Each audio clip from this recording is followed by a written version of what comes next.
Kami mengundang Bapak Ibu sekalian yang masih berada di luar ruangan untuk memasuki ruangan conference karena acara sebentar lagi akan kami mulai, dan untuk menempati tempat duduk yang sudah tersedia. Dan kami juga meminta kepada Bapak Ibu sekalian yang terhormat yang hadir di ruangan ini untuk mengecek cellphone-nya, handphone-nya masing-masing apakah sudah ditaruh untuk mode silent agar supaya tidak mengganggu jalannya conference. Terima kasih banyak.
Kami mengucapkan selamat datang kepada Bapak Ibu yang baru saja memasuki ruang conference. Kami persilahkan untuk menempati tempat duduk yang telah tersedia.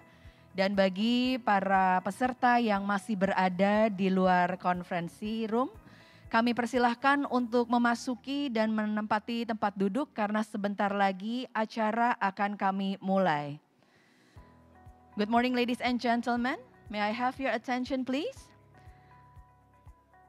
We will start the International Conference on Land Acquisition, Global Trends on Compulsory Acquisition of Unregistered and Customarily Land in a moment. We invite you to enter the conference room and please be seated. Thank you. Kami juga memohon kepada Bapak Ibu sekalian yang menggunakan telepon genggam untuk ditaruh di silent mode atau mode getar. Terima kasih.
Kami mengucapkan selamat datang kepada hadirin yang baru hadir, Ibu Dirjen. Terima kasih atas kehadirannya. Kami persilahkan untuk menempati tempat yang telah tersedia. Bapak Ibu sekalian, acara akan kami mulai. Apabila masih berada di luar ruangan, kami harap untuk memasuki ruangan. Terima kasih.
Morning, ladies and gentlemen. Good morning, ladies and gentlemen. Selamat pagi, Bapak Ibu yang kami hormati. We invite you all, the participants, to pay attention to the following briefs. We would like to invite the first brief by Ritz-Carlton Hotel to deliver the safety brief.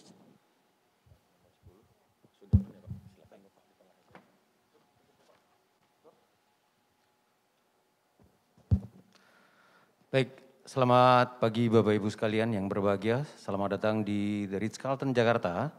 Saya Munib dari Security Department akan menyampaikan beberapa informasi terkait masalah keamanan dan keselamatan selama Bapak Ibu sekalian berada di tempat kami di The Ritz-Carlton Jakarta. Bapak Ibu sekalian, saat ini kita masih berada di level 1 PPKM. Jadi mohon untuk selalu menggunakan masker, menutup untuk mulut dan hidung, dan juga bisa rajin menggunakan untuk hand sanitizer-nya. Bapak Ibu, saat ini kita berada di ballroom 3 dan 5. Tentunya di tempat kami tersedia fire protection system mulai dari sprinkler, smoke detector, dan juga tabung pemadam. Dalam keadaan darurat ada 3 pintu darurat. Baik, ini tadi yang saya sampaikan. So please put on your mask to cover your nose and mouth. Continue to the next slide.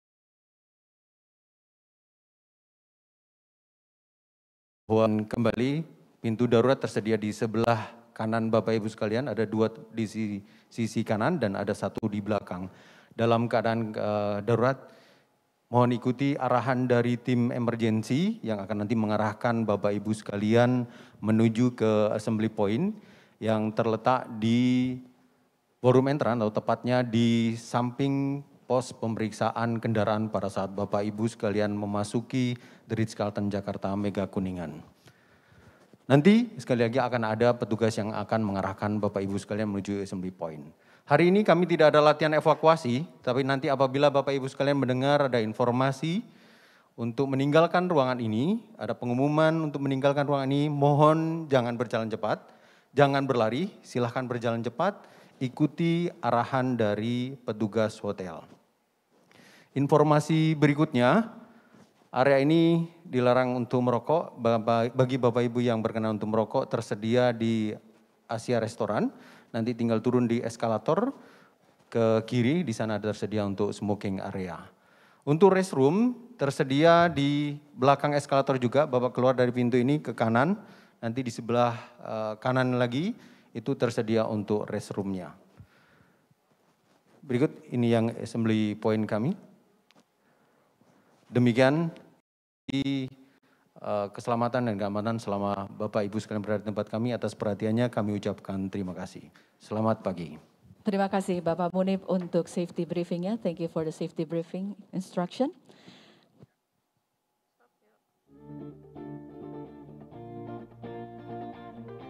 These are health-related protocols and measures for attending events or gatherings on ways to protect yourself and prevent the spread of COVID-19.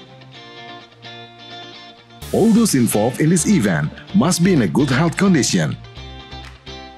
You are not allowed to enter the venue and participate in activities. If you have a body temperature above the required or have symptoms such as fever, runny nose, sore throat, and or shortness of breath, all attendees are required to wear a mask during the event. Wash your hands frequently with soap, hand sanitizer, or alcohol-based wipes. It is mandatory to always keep your distance from other people at least 1 meter and avoid direct physical contact. Practice coughing and sneezing etiquette by covering your nose and mouth with the band of your elbow or use a tissue. Dispose of used masks and tissues in a closed container before throwing them into the trash. Attendees are not permitted to switch or change or move the seats. Please obey the queuing rules and instructions when you enter and leave the venue, or when you are at registration area, at the food service point, at the toilet, at praying facility, at photo spots, at vehicle transit stops, or at any other facilities. Avoid touching the surface of an object in public facilities. Maximize digital technology for registration and interaction to avoid direct physical contact. Avoid having to use shared equipment or items. Use your own utensils, stationery, cutleries, praying kit, or your other personal supplies. Please adhere to the maximum capacity rules that have been set in each location, venue, room, and in any other provided facilities. If you suddenly get sick, please do not continue to participate in the activity. You can contact the organizer, Werkudara team, or committees for further assistance. Learn how to use microphones by following these safe practices and recommendations. Especially for speakers, we have provided dedicated microphones, and it is not allowed to be used interchangeably by fellow speakers, or at least the disinfection process has been carried out. For the use of microphones for participants which are used interchangeably, only use a microphone that has been disinfected and make sure to sanitize your hands with a hand sanitizer both before and after using the microphone.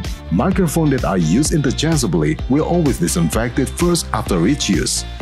One microphone cannot be used simultaneously by 2 or more people. Let's stay productive by adapting to new, healthier, and cleaner habits so that you and others can always be protected.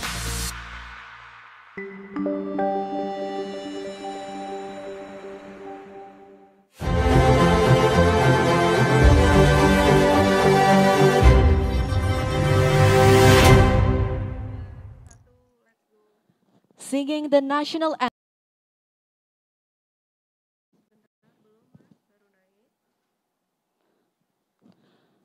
Ladies and gentlemen, please rise.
Kindly be seated.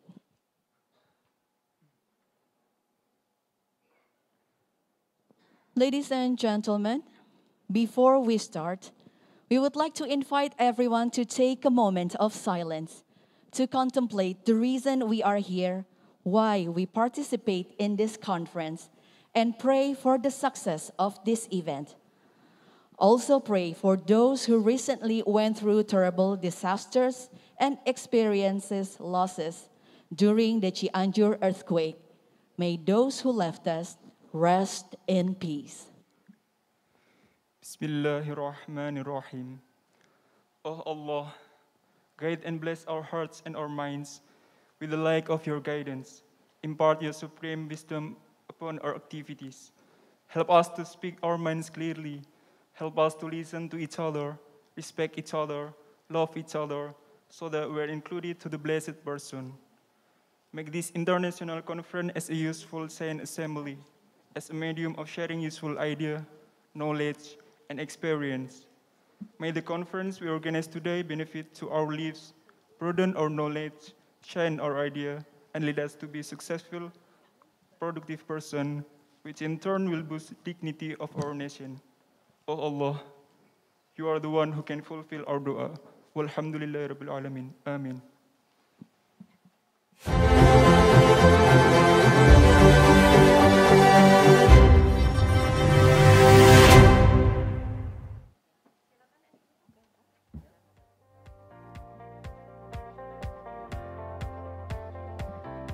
Selamat pagi, Assalamualaikum warahmatullahi wabarakatuh. Shalom, Om Swastiastu, Namo Buddhaya, salam kebajikan dan salam sejahtera bagi kita semua. Good morning ladies and gentlemen, welcome to the International Conference on Land Acquisition, Global Trends on Compulsory Acquisition of Unregistered and Customary Land, How to Avoid Costly Delay while Promoting Fairness for All. It is an honor for me, Claudia Lenke, to be the host for this event. Allow me to greet Minister of the Agrarian Affairs and Spatial Planning, Head of National Land Agency of the Republic of Indonesia, Bapak Hadi Cahyanto, World Bank Operation Manager for Indonesia and Timor-Leste, Ms. Bolorma Amgabazar, Asia Director for International Valuation Standards Council, Mr. Nicholas Konialidis, Director General of Land Acquisition and Land Development of the Ministry of Agrarian Affairs and Spatial Planning, National Land Agency of the Republic of Indonesia, Ibu Embun Sari. Directorate General of Survey Land and Spatial Mapping, ATR BPN, Bapak Virgo Eresta. Director for Land Valuation and Lands Economy of the Directorate General of Land Acquisition and Land Development of the Ministry of Agrarian Affairs and Spatial Planning, National Land Agency of the Republic of Indonesia, Bapak Herjon CM Panggabean. We like to extend our warm welcome to all the participants who present here in the room and also the participants who join us online. Thank you for your time. Ladies and gentlemen, unregistered land rights are estimated to account for over 70% land rights in developing countries, including Indonesia. While the World Bank and other international financial institution policies require all recognizable rights holders to receive appropriate compensation, many projects face challenges in compensating the non-title holders due to complex regulatory, historical and cultural context, and also political economy issue. As more and more infrastructure needs to be built requiring land, including as part of the government's current agenda for the energy transition and the climate adaptation, we need to learn a better way to handle the land acquisition and compensation. This international conference seeks to share global experience in the valuation and compensation of unregistered and customary lands and explore ways to avoid costly delay in project implementation while ensuring fairness to all. This is a hybrid full-day conference hosted by the Ministry of Agrarian Affairs and Spatial Planning, National Land Agency of the Republic of Indonesia, and the World Bank. The interpreter service in English and Bahasa Indonesia is available for this event. Please click the interpretation feature at the bottom of your Zoom screen to select your preference language.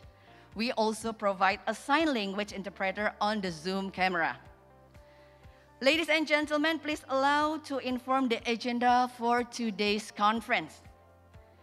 The first agenda is the opening remarks, and then we will continue to the first session where we will learn from the global experiences on valuation and compensation of unregistered and customary lands, including the use of emerging technologies and innovative social approaches. Then we will have a nice lunch break on the foyer outside the conference room. And then we will continue the second session with discussing with the experts on how to ensure fair and expedient compensation for land can be done to avoid impoverishment and displaced communities, including vulnerable groups. In the last session, we will have a presentation on how the new technologies can improve the valuation and compensation of unregistered and customary land. This international conference is also streamed live on YouTube at Kementerian ATR BPN and also facebook.com/Bank Dunia. Please take your seat and make yourself comfortable. For COVID-19 precautionary measure, we would like all the participants to keep your mask on during the conference. And please do not change seats. And also the hand sanitizer is available on your table. Ladies and gentlemen, we are now in the opening session. So without further ado, we would like to invite Asia Director, International Valuation Standards Council, Mr. Nicholas Konialidis, to deliver the opening remarks. Please welcome Mr. Konialidis.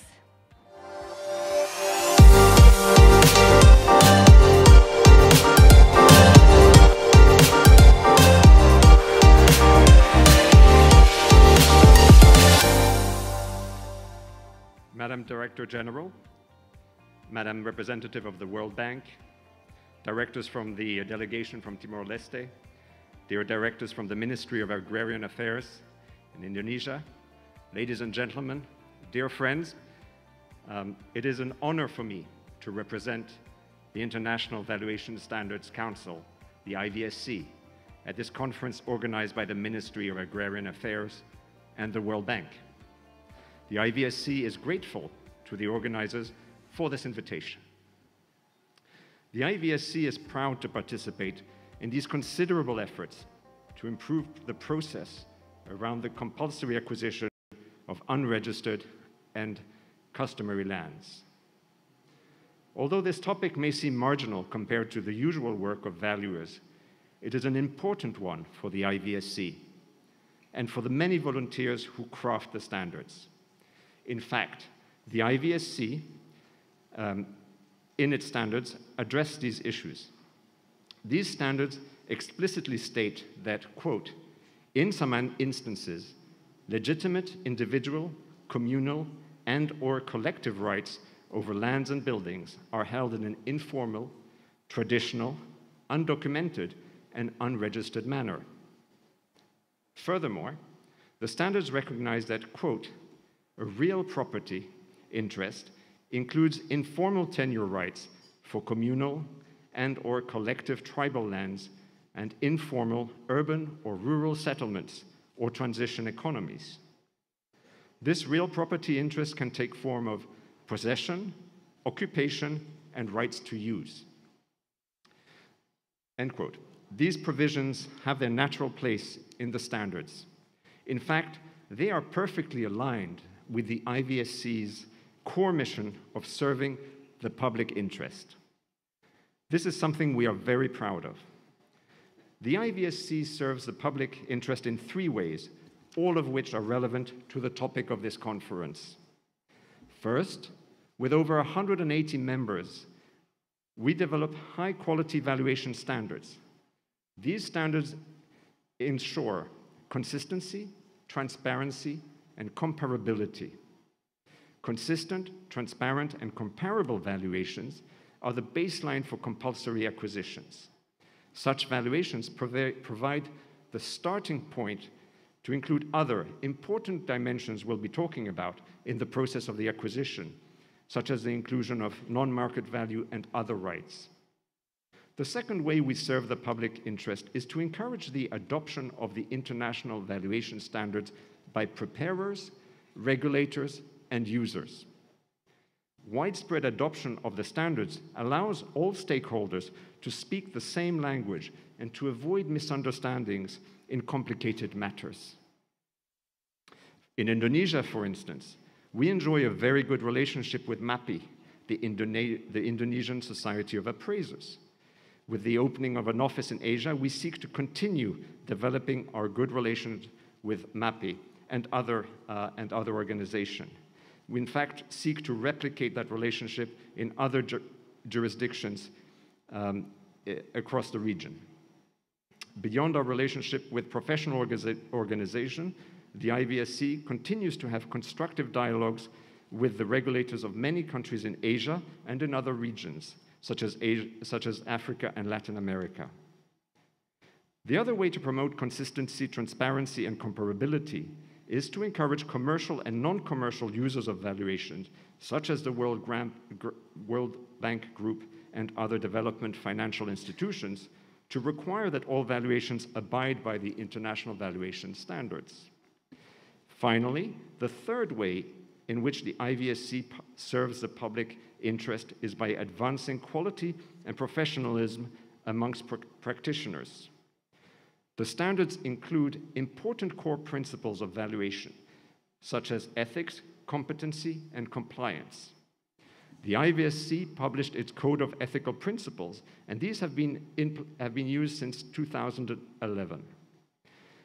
They were referenced in the Practice Manual for the Valuation of Unregistered Land, published by UN Habitat, RICS, the International Federation of Surveyors, and Global Land Tool Network. In the case of unregistered and customary lands, the lack of information and the ambiguity on the type of interest being valued increase the need to follow ethical principles of integrity, objectivity, and impartiality. These principles can be incorporated into local, national, and regional rules by the relevant regulators and authorities. In conclusion, I would reiterate a very simple message. First, the international valuation standards provide a useful conceptual framework for the acquisition of unregistered and customary lands. Second, as an organization, the IVSC looks forward to engaging with the numerous stakeholders involved in this process. Most importantly, promoting fairness in the compulsory acquisition of unregistered and customary lands is an important topic for the IVSC. It goes to the very heart of our mission to promote the public interest.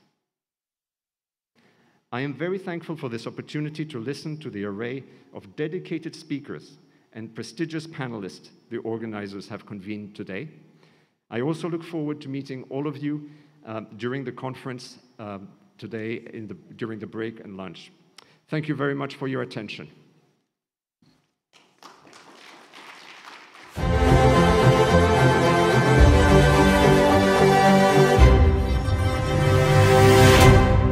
Thank you, Mr. Cornelius, for your remarks. Ladies and gentlemen, following next is remarks from the World Bank Operation Manager for Indonesia and Timor-Leste. Please welcome Ms. Bolorma Amgabazar.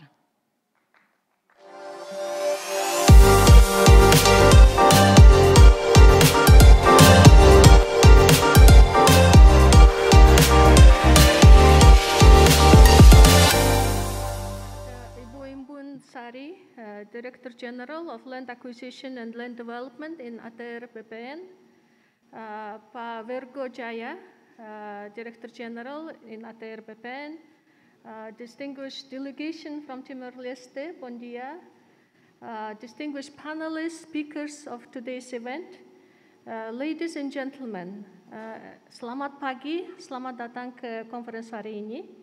It's my pleasure to welcome you to this international conference on land acquisition.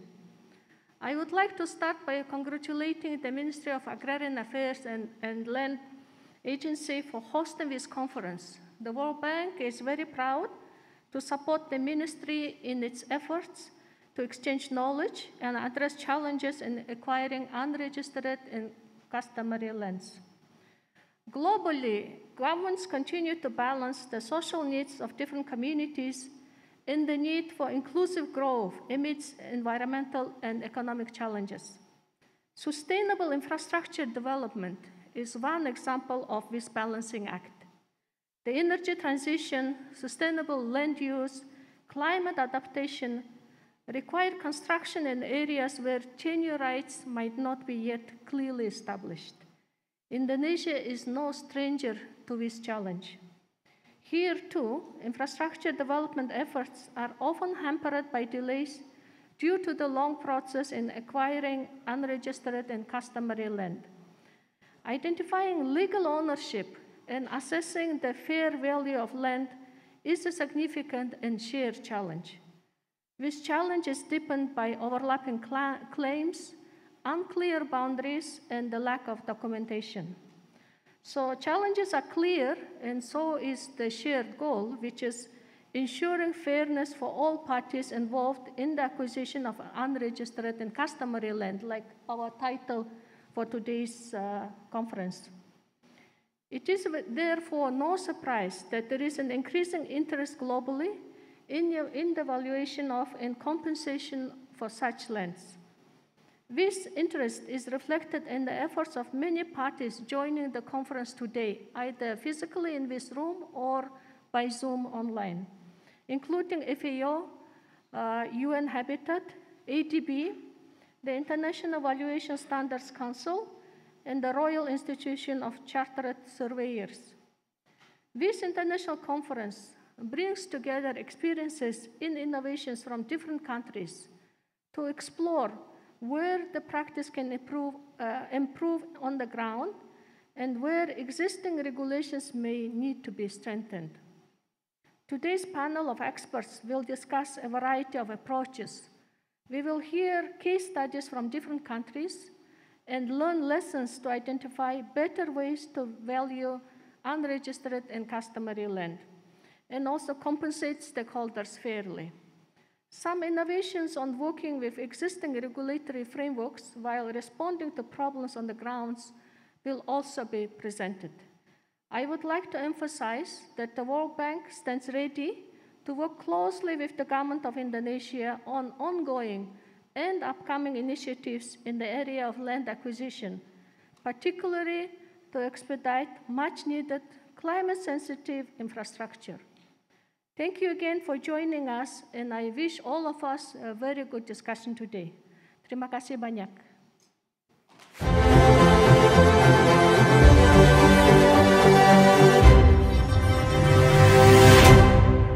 Thank you, Ms. Ambazar, for your remarks. Ladies and gentlemen, we would like to invite Ibu Embun Sari, Director General of Land Acquisition and Land Development of the Ministry of Agrarian Affairs and Spatial Planning, to deliver the opening remarks and to officially open the International Conference on Land Acquisition. Please welcome Ibu Embun Sari.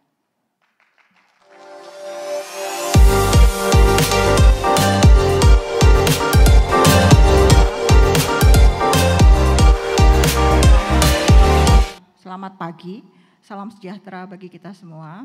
Shalom, Om Swastiastu, Namo Buddhaya, salam kebajikan. Yang terhormat Mrs. Bolorma, Operation Manager for the World Bank in Indonesia and Timor Leste, Asia Director for International Valuation Standard Council. I'm so sorry as I use bahasa for this remark. Yang terhormat mungkin hadir di Zoom, Bapak Sekjen, Bapak Irjen, yang saya hormati Pak Virgo, Direktur Jenderal SPPR, Survei, Pengukuran dan Pemetaan Ruang. Yang saya hormati juga para staf ahli dan para pejabat tinggi media lainnya, yang juga mungkin hadir di Zoom meeting, para pembicara, dan panelis yang juga saya hormati, Bapak Ibu mungkin hadir ini Kepala Badan Bank Tanah, kita sudah punya Bank Tanah juga, pejabat tinggi Pratama yang berkesempatan hadir pada pagi hari ini, para Kakanwil, kita mengundang seluruh kepala kantor wilayah BPN Provinsi se-Indonesia, mungkin yang di Jawa dan sekitarnya bisa berkesempatan hadir secara fisik, dan juga yang hadir ini keseluruhan kita undang yang mungkin hadir lewat daring. Kemudian perwakilan dari Kemenko Perekonomian, perwakilan dari Kementerian PPN Bappenas, Kementerian Keuangan, Kementerian Dalam Negeri, PUPR, KLHK, KSP, Elman, perwakilan dari Timor Leste, thank you, dari badan usaha, dari LSM yang berkesempatan hadir, serta semua yang hadir baik secara fisik maupun secara daring yang tidak dapat saya sebutkan satu persatu. Alhamdulillah wa syukurilah, kita panjatkan kehadiran Allah Subhanahu wa taala sehingga kita semua dapat melaksanakan dan hadir dalam acara International Conference on Valuation and Compensation of Unregistered and Customary Lands. Secara kita laksanakan secara hybrid ya pada hari ini. Sebelumnya saya ingin menyampaikan permohonan maaf dari Bapak Marsekal, Bapak Hadi Cahyanto, Bapak Menteri ATR dan BPN mendadak sekali diundang ke Istana Negara pagi ini. Selanjutnya ada penyerahan sertifikat yang dilanjutkan dengan penyerahan sertifikat yang tidak bisa diwakilkan tentu saja karena di Istana Negara. Sedianya beliau semangat sekali untuk memberi arahan dan membuka konferensi ini karena tugas yang tidak bisa ditinggal dan mewakilkan kepada saya untuk menyampaikan speech dari beliau dan juga membuka nantinya. Bapak Ibu yang saya hormati, saya mengucapkan atas nama Bapak Menteri selamat datang dan juga terima kasih atas keringanan langkah kehadiran Bapak Ibu dalam acara ini, dan juga acara ini terselenggara berkat kerjasama kami, kolaborasi yang baik antara ATR BPN dan World Bank. Thank you, Mrs. Bolorma. Bapak Ibu hadirin yang saya hormati, penyelenggaraan pengadaan tanah bagi pembangunan untuk kepentingan umum merupakan hal mendasar yang menentukan sukses tidaknya negara mewujudkan cita-cita masyarakat sejahtera, adil dan makmur. Di Indonesia itu ada Undang-Undang 2 tahun 2012 yang juga sudah diperbaharui dengan Undang-Undang Cipta Kerja, Undang-Undang 11 tahun 2020 untuk menjamin tersedianya tanah untuk pembangunan melalui proses pengadaan tanah. Dan pengadaan tanah ini harus mengedepankan prinsip kemanusiaan, demokratis dan adil. Demikian juga percepatan berbagai proyek strategis nasional yang telah dicanangkan oleh Bapak Presiden tidak akan dapat terlaksana dengan baik tanpa keberhasilan pengadaan tanah. Kalau tidak ada tanahnya, kita mau membangun di mana? Akan tetapi kendala pengadaan tanah akan berdampak pada upaya negara untuk mempercepat pemenuhan kebutuhan dasar dan peningkatan kesejahteraan masyarakat. Bapak Ibu hadirin yang saya hormati, ada UUPA Undang-Undang Nomor 5 Tahun 1960 tentang Peraturan Dasar Pokok-pokok Agraria yang secara tegas mengamanatkan pengakuan terhadap hak ulayat dan hak-hak sejenisnya dari masyarakat hukum adat. Memang ada garis kerasnya sepanjang menurut kenyataannya masih ada. Dan untuk itulah Kementerian ATR BPN menyambut baik berbagai usaha dan upaya penghormatan hak-hak ulayat dan masyarakat hukum adat tersebut. Conference hari ini mengambil tema Global Trends on Compulsory Acquisition on Unregistered and Customary Lands, How to Avoid a Costly Delay while Promoting Fairness to All.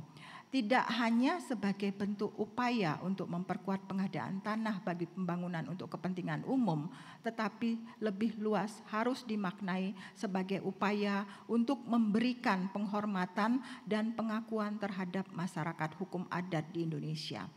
Para stakeholder termasuk para pegawai pemerintah dan para partner. Pembangunan diharapkan akan memperoleh pembelajaran dan pemahaman baru terkait penilaian dan kompensasi yang adil atas tanah yang belum terdaftar dan tanah adat atau tanah ulayat yang pada akhirnya pembangunan dapat berjalan lebih lancar dan konflik sosial dapat dihindari. Bapak Ibu hadirin yang saya hormati, sejalan dengan program percepatan pembangunan, pemerintah telah mengejar target seluruh bidang tanah terdaftar pada tahun 2025. Kementerian ATR BPN berperan mendaftar seluruh bidang tanah, tentu saja yang di luar area kawasan hutan, melalui program PTSL yang telah bergulir sejak 2017 dan ATR BPN mampu mengakselerasi pendaftaran tanah. Dari sebelumnya hanya maksimal 1 juta per tahun, sekarang dikerjakan oleh Pak Virgo 5 sampai dengan 10 juta bidang per tahun. Dan saat ini sudah terdaftar 81,5 juta bidang atau 65% sudah terdaftar dari total keseluruhan 126 juta bidang. Mudah-mudahan PTSL ini nantinya bisa mengatasi permasalahan sengketa, konflik, serta mafia tanah. Bapak Ibu hadirin yang saya hormati, saya ucapkan terima kasih kepada semua pihak yang terlibat dalam penyelenggaraan konferensi internasional ini. Selain kolaborasi kami dengan Bank Dunia, kami juga disupport oleh institusi internasional, International Valuation Standard Council, kemudian juga Asian Development Bank dan Royal Institution of Chartered Surveyors dan UK Land Registry, juga dari Ordnance Survey UK dan juga di Institution of Surveyor of Uganda. Kalau dari Indonesia diwakili dari tenaga ahli menteri Bapak Nur Fauzi Rahman, tadi sudah hadir. Nanti akan memaparkan tentang kompleksitas pengakuan tanah ulayat dan tanah adat, kemudian atas pertimbangan bahwa penentuan besar nilai ganti kerugian dalam pengadaan tanah di Indonesia dilakukan oleh penilai publik, paparan tentang penilaian tanah belum terdaftar dan tanah adat ulayat akan disampaikan oleh Ketua MAPI, Bapak Muhammad Mutakin, dan dalam diskusi panel dari Indonesia akan diwakili oleh Prof. Dr. Insinyur Nur Azam Ahsani dari IPB, tadi sudah ketemu dengan saya. Oh ya. Terima kasih Prof sudah hadir. Dan praktisi penilai publik Ibu Rengganis Kartono, terima kasih Ibu. Serta itu dari MAPI ya Ibu ya. Kemudian ada nanti rangkaian presentasi, diskusi panel dan demonstrasi pada konferensi ini diharapkan dapat menghasilkan pembelajaran dan pemahaman baru yang dapat membantu menjawab tantangan penilaian ganti kerugian dalam pengadaan tanah bagi pembangunan untuk kepentingan umum di Indonesia.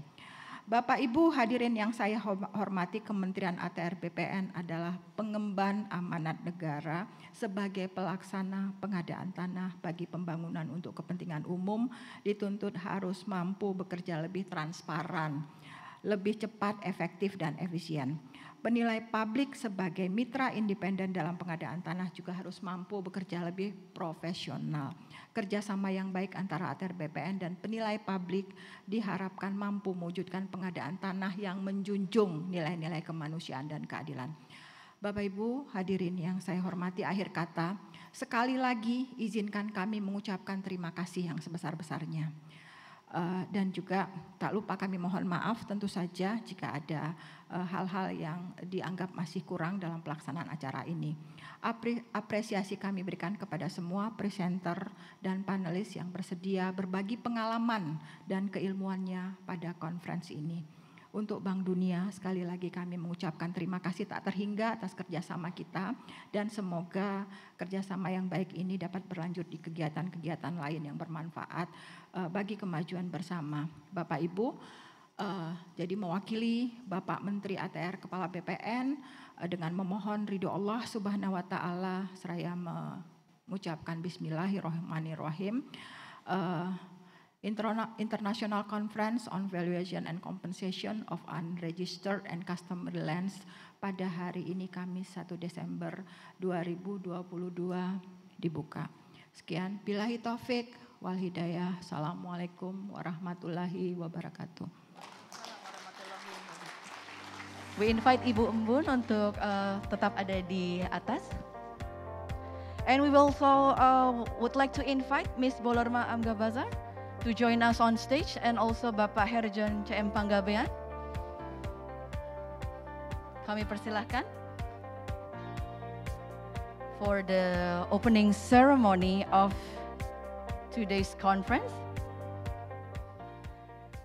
Ya, Ibu Embun, kindly put your hand on the button, and on the count of 3, we press the button.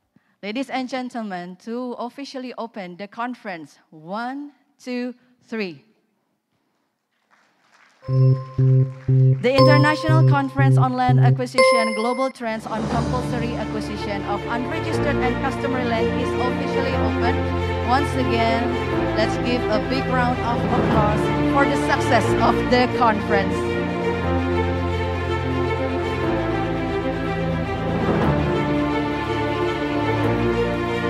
We would also like to invite for the photo session.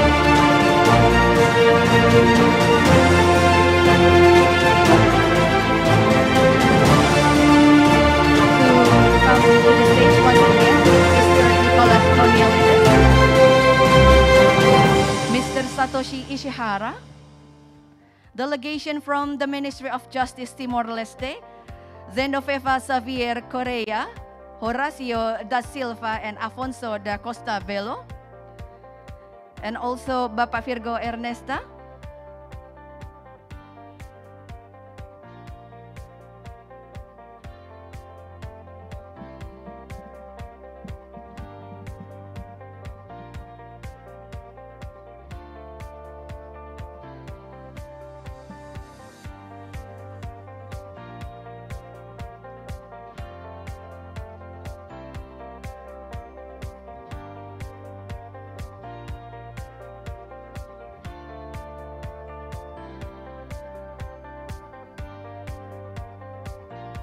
Okay, thank you very much, ladies and gentlemen. Okay, once again. From the ATR BPN photographer.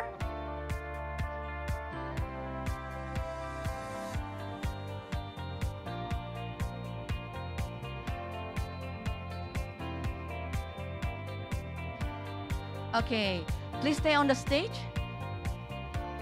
We need to have a... Oke, kami persilahkan. Oke, Ibu Embun untuk di tengah. Oke, baik.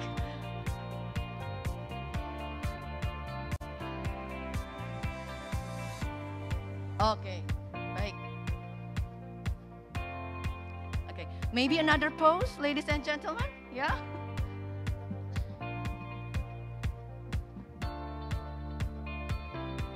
Ya. Oke, a little bit closer. Oke.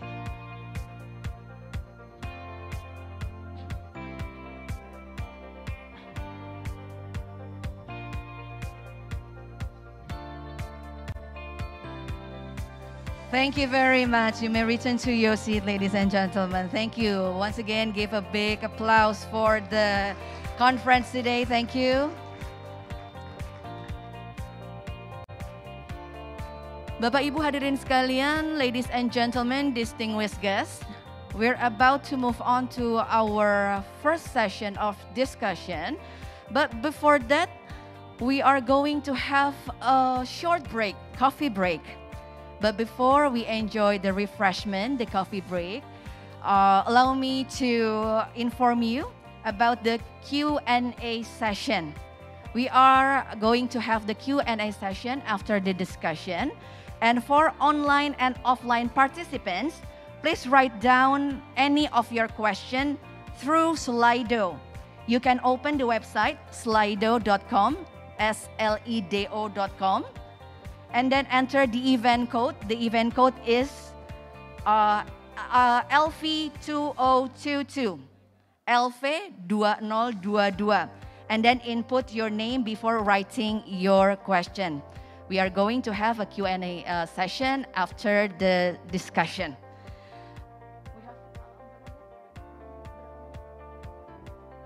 Okay, ladies and gentlemen, please enjoy your short break. The refreshment is served outside the foyer area, and we'll be back with our next program in 15 minutes. Dalam waktu 15 menit kita akan langsung memulai sesi diskusi yang pertama. Kami persilahkan Bapak Ibu untuk menikmati coffee break yang telah tersedia di luar. Terima kasih.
Ladies and gentlemen, Bapak Ibu sekalian, our next program is about to begin. We invite you to enter the conference rooms once again. Bapak Ibu sekalian, acara akan kami mulai sebentar lagi untuk diskusi yang pertama mengenai case studies. Kami undang untuk memasuki ruangan konferensi dan duduk di tempat yang telah diduduki tadi. Terima kasih.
Ibu bapak sekalian yang masih berada di area foyer, kami persilahkan untuk mengambil coffee break, refreshment dan dibawa ke mejanya masing-masing karena acara akan kami mulai untuk case study discussion.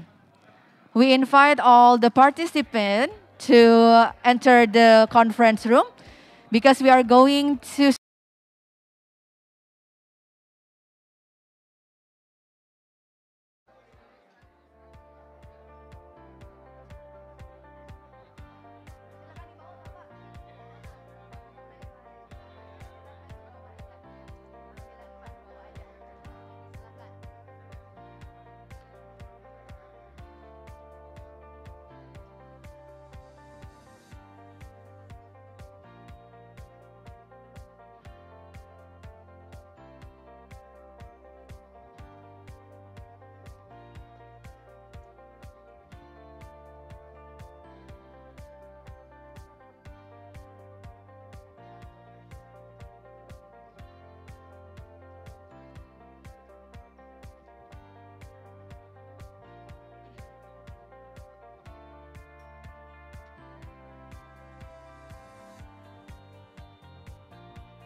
Kami kembali mengundang, mempersilahkan Bapak Ibu sekalian yang masih ada di luar untuk memasuki ruangan.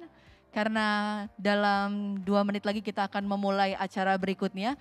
Kami persilahkan apabila masih belum selesai untuk menikmati sajian kopi, teh dan makanan, boleh dibawa yang belum selesai ke dalam ruangan agar supaya acara bisa kami teruskan sesuai dengan jadwal. Terima kasih.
Welcome back Bapak Ibu, ladies and gentlemen. I hope you have a good refreshment and we are about to continue our program for today's conference.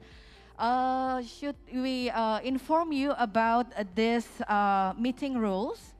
A Q&A session. We are going to have a Q&A session after the discussion. For online and offline participants, please write down your question through Slido from the website slido.com. And do not forget to enter the event code. It's LV2022. I mean LV2022. And then input your name before writing your question. Ladies and gentlemen, the interpreter service in English and Bahasa Indonesia is available for this event. Kindly click the interpretation feature at the bottom of your Zoom screen to select your preference language. We also provide a sign language interpreter on the Zoom screen. As we mentioned before, we are going to have the case studies discussion. Ladies and gentlemen, as we know, acquisition of unregistered and customary lands remains to be a complex problem, which has implication to project implementation and might result in adverse impacts to the communities. For the next session, some interesting case studies will be presented. The discussion will focus on specific valuation methodologies applied respectively that help manage challenges in the valuation and compensation of unregistered and customary land. For this session, this case studies discussion, we have 6 speakers from Indonesia. Nur Fauzi Rahman, PhD, expert resource for the Minister of Agrarian Affairs and Spatial Planning, National Land Agency of the Republic of Indonesia on participation and communities empowerment. And then still from Indonesia, we have Muhammad Mutakin, National Chairperson for the Indonesia Society of Appraisers, or MAPI. From Uganda, Nyonyintono Cyrus, Registered Surveyor, the Institution of Surveyors of Uganda, ISU. From Nepal, we have Aaron Dennis, Social Development Safeguard Specialist, Asian Development Bank. And also from Nepal, we have Laxmi Prasad Subayadi, Social Development Safeguard Specialist, Asian Development Bank. And from Sri Lanka, we have Razak Muhammad Khan, Senior Social Development Specialist, World Bank. And for this discussion will be led by our moderator, Ms. Prita Laura, Currently, Ms. Prita Laura serves as special staff of the Executive Office of the President of the Republic of Indonesia. So without further ado, I will hand the stage to our moderator, Ms. Prita Laura.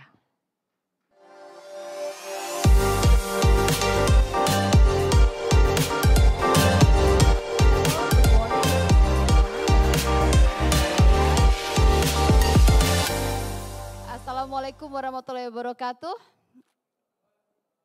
Salam sejahtera untuk kita semua, Om Swastiastu, Namo Buddhaya, salam kebajikan. Sebuah kehormatan untuk saya bisa moderatori acara kita pada hari ini. I'm delighted to moderate today's panel to discuss this important question on how to expedite the acquisition of unregistered and customary lands while ensuring fairness to all. To do this, we will hear 5 case studies from our different countries, from 4 different countries, in doing acquisition of unregistered and customary land. And I would like to invite the speakers that some of them will join us through online. First, I would like to welcome Mr. Nur Fauzi Rahman, PhD, Expert Resource for the Minister of Agrarian Affairs and Spatial Planning, National Land Agency of the Republic of Indonesia on participation on community empowerment. Please welcome Mr. Nur Fauzi Rahman.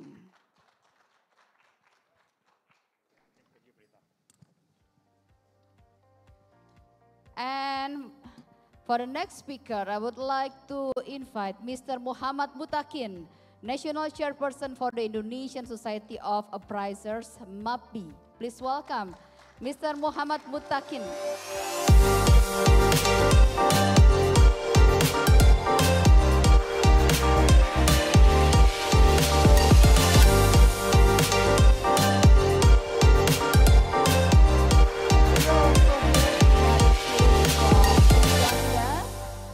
That I would like to invite Ms.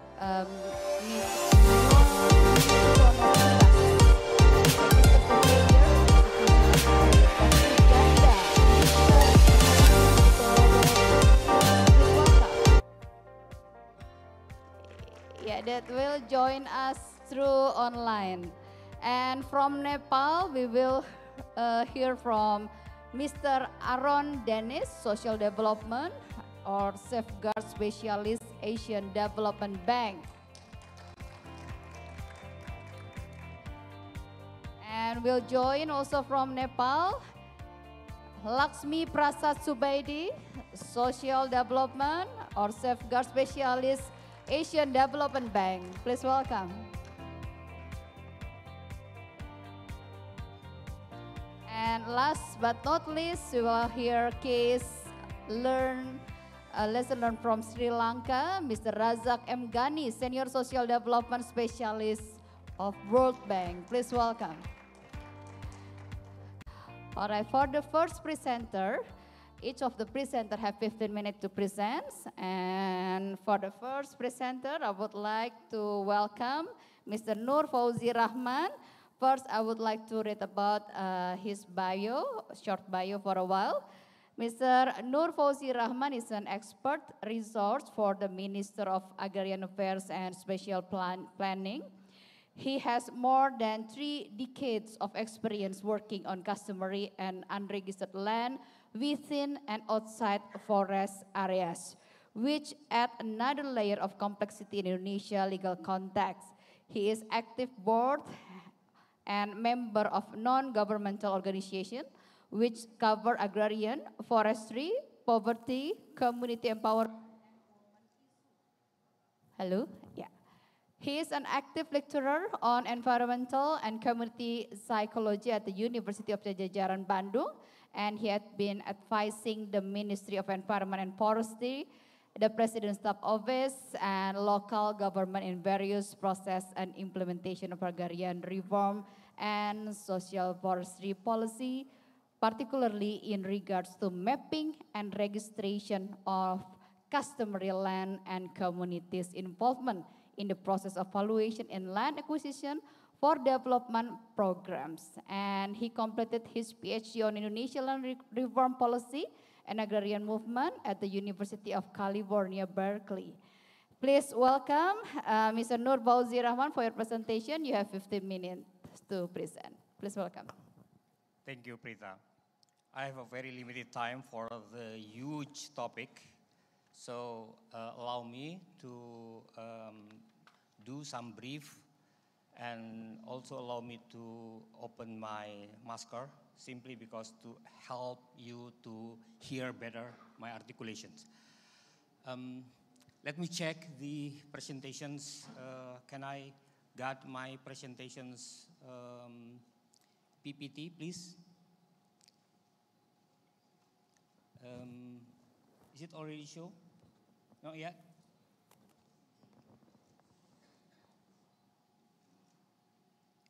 Might the committee help me to show my presentations? Okay, yeah. It will be in a minute. In a minute? Yeah. Okay. So the purpose of my presentations first is to elucidate two types of relevant contexts. First, individual privatizations of the customary land. The second, what I termed statizations of the customary land. So, my second purpose of my presentation is to explicate, I use the term, ontological differences between modern conception of private property rights and customary property rights. And the last one, I will give some recommendation and further reference on how we can learn more about this issue. Next, please. I hope you are familiar with the huge presentations on how many land that already registered in non-forest area. Look at that, the statistics.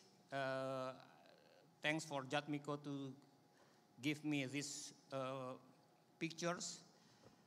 I don't want to go in detail, but the problems of this, where is the customary land in this picture?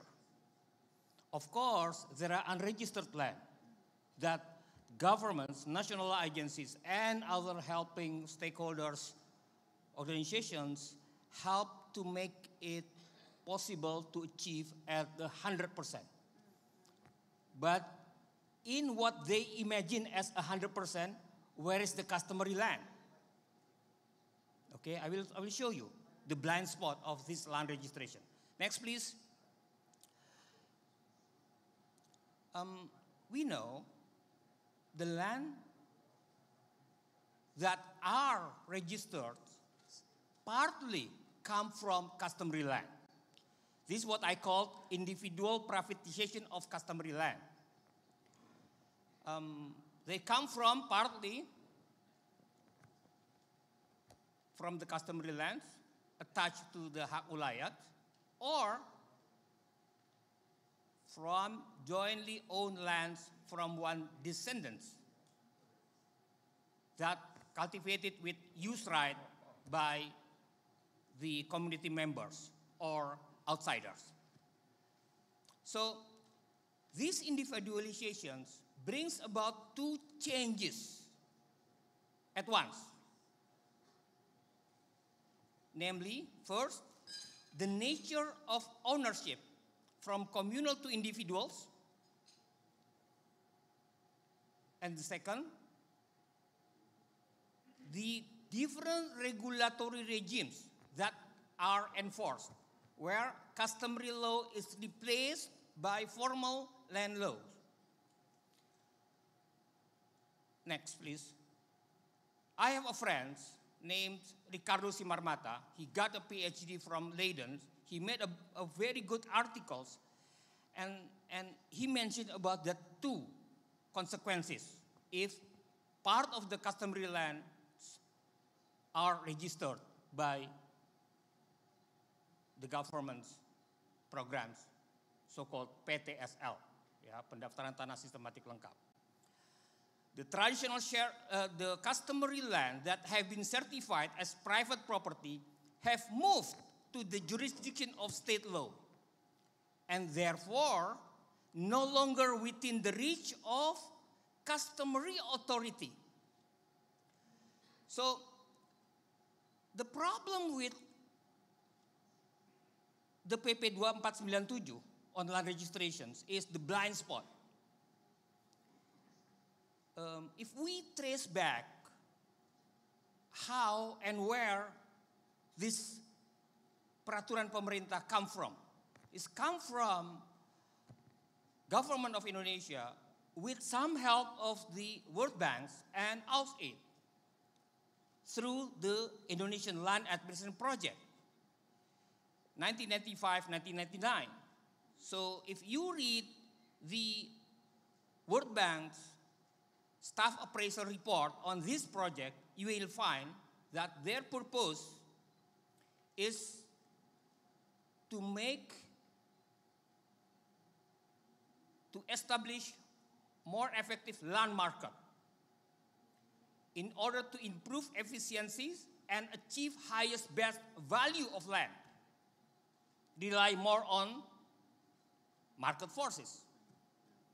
So for the first time, the new modality were established, which is land market for land registration. This is different with government regulation in 1991, number 2 on land registrations. So it is important for me to mention that because at that regulations, customary lands attached to hak ulayat, the customary property right authorities, are not mentioned as the object or target of land registrations. And it's still active. That peraturan pemerintah, even the government programs and design for land registration change over time, including the recent one is PTSL. Well, that's the first context. The second context, next please, what I call as state is the state. Statization is the term that I made of customary land. What does it mean? Customary land attached to hak ulayat are wrongly defined as state land. This is not only for the forest zone. Every land under the forest zone is state-owned land. Until 2012, when the Constitutional Court made a ruling to change the particular article in Forestry Law number 4199 that clearly revised the customary forest is not owned by the state, but is owned by the customary masyarakat adat. Okay, that very huge differences. Because of the categorizations, so every customary territories and lands and resources under the state zone must be moved into the different categories. But the problem is the consequences when the statitizations have been taken place. For the non-forest area, this is our issue here. The actually existing customary land then turned into state land.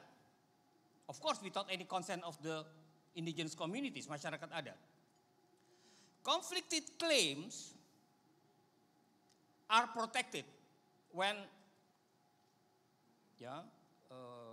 government entities or corporate entities get new rights over the customary lands. Then, moreover, of course, the corporation or the government entities started to exploit expropriate and alienate the lands from the control of the indigenous or masyarakat adat, including by force. So that's the big issue. We have been facing many protests from the indigenous groups. Next, please. One of them, look at this, how a group of indigenous women do the bare-chested actions. Open their clothes and show their body without any clothes. And this is the repertoire of actions that usually used by mama and across ethnic groups. My friends, Indira Simbolo, now she has been a position in the indigenous expert in ADB in Manila, made a dissertation on this, how a group of women of the Bataks made a protest to the land acquisitions for the corporation for PT Inti Indorayon at the time that controlled more than 700,000 hectares of the forest area. So this is still, we harvest the crisis of legitimacy because of that statutizations over customary land that they already inherited years from their ancestors. So for the government project with the purpose for the public interest, usually we use so-called eminent domain. Eminent domain is the special, particular, only under special conditions that the state authorities, including National Land Agency, could use it to alienate the land, to take over the land from the peoples. There are conditions here. It can be implemented only because of the due processes, because of the consent of the people, or we can use the court in order to make it implemented, enforced. But we, because of the particular conditions, harvest the protest. So next, please. So I have been researching this one. It's 30 years, and I made a framework how to understand the land conflict that are chronic, structural, and expanded into multiple different articulations. The quotation I made in the right side is come from Professor Ida Lunida from Universitas Pajajaran. He's the legal professor. You can read it. I don't want to read, but if we want to protect masyarakat adat, more or less, seriously, we have definitely do settling the disputes or conflict. Without handling that one, the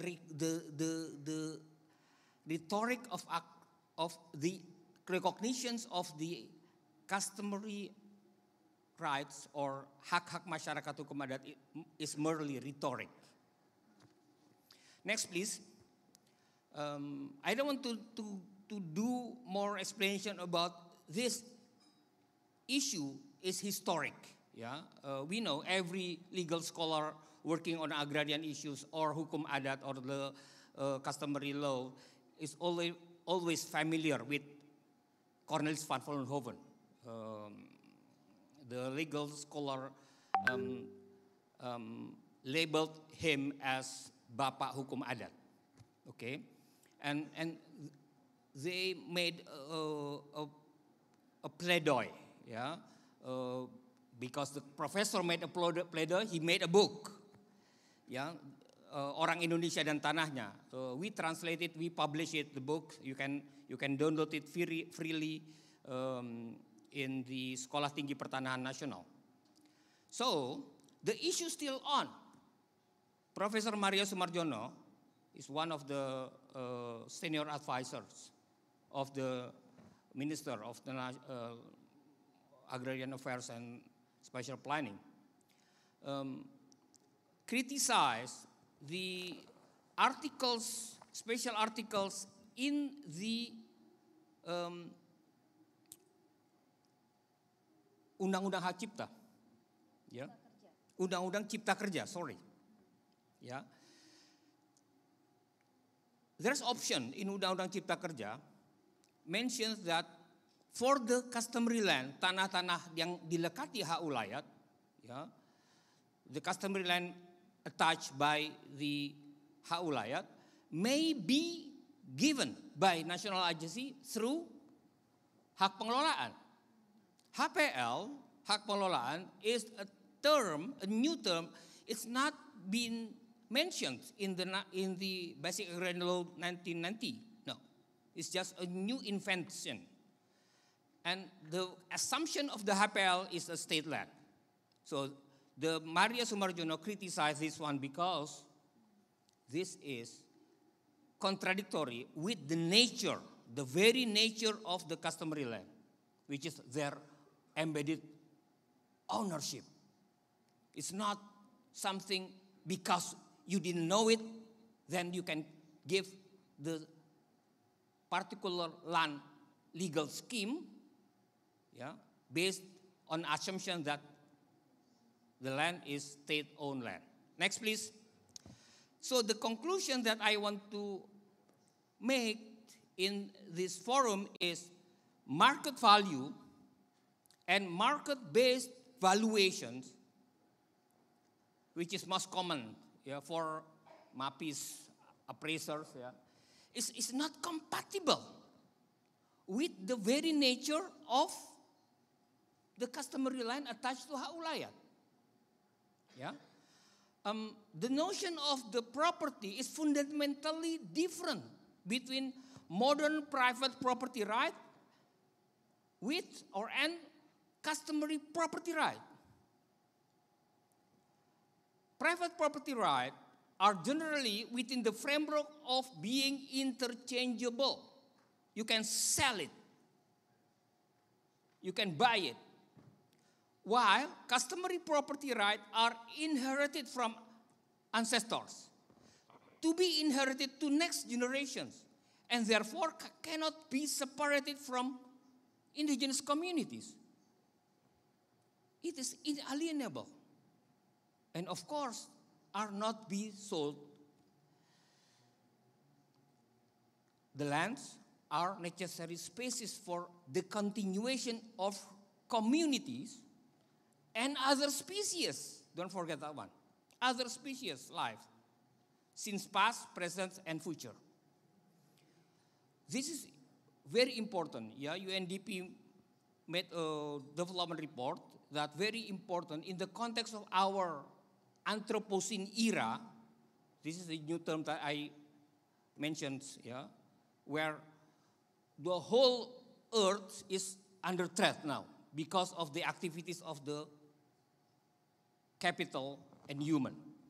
So we need to restore the earth by creating a secure tenure for the indigenous or masyarakat adat controlled land, territory, and resources.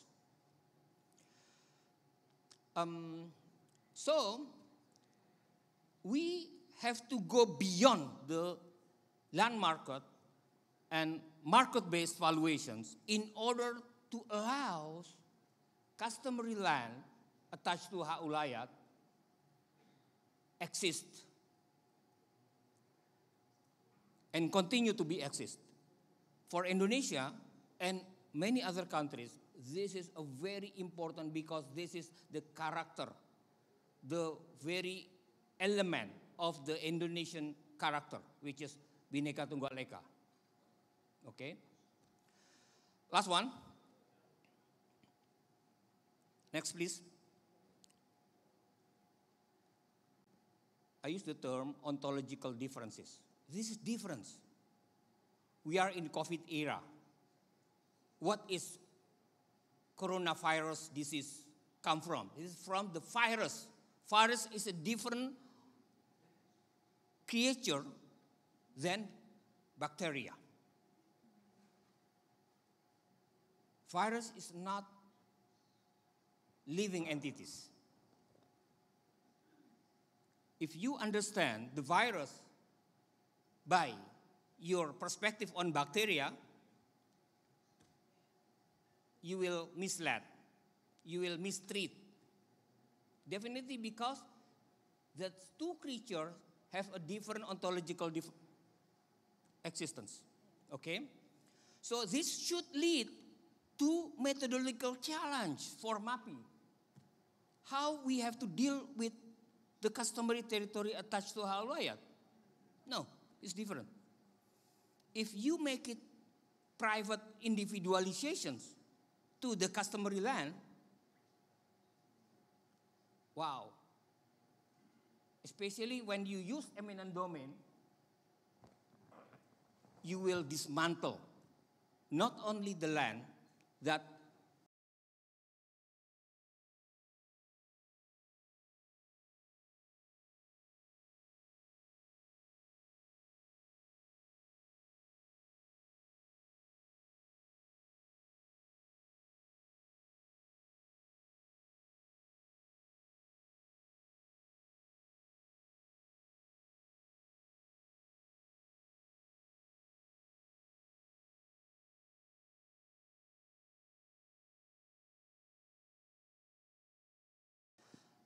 final reflections, please, the last slide.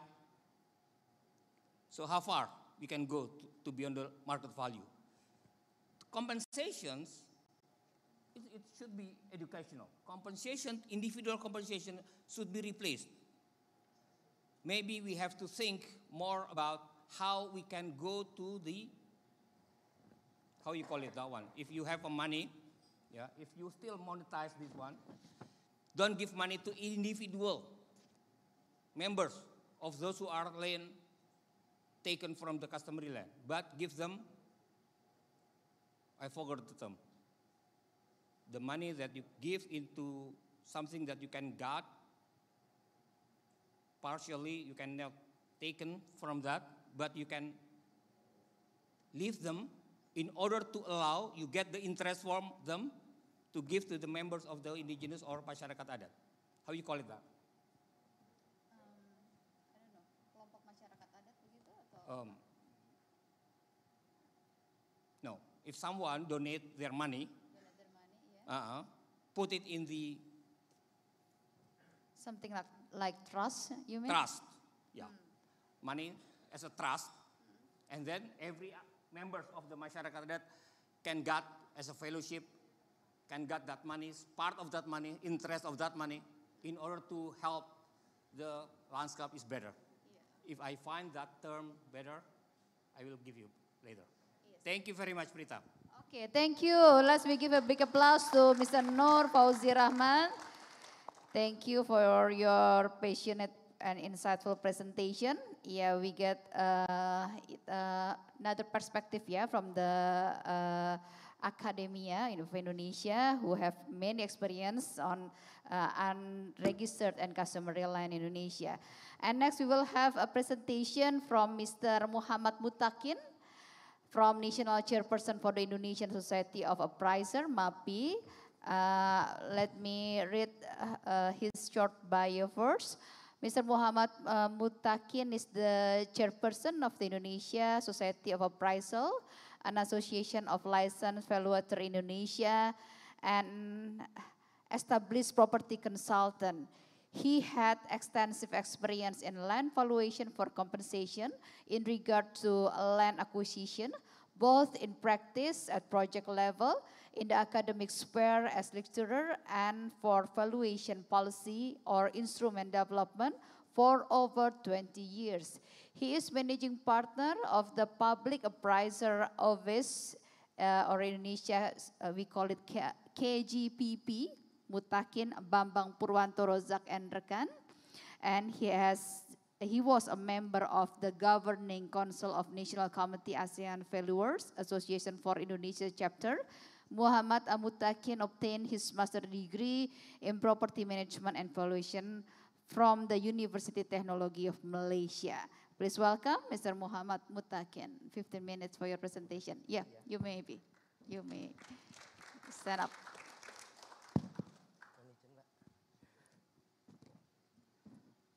Mohon izin berdiri.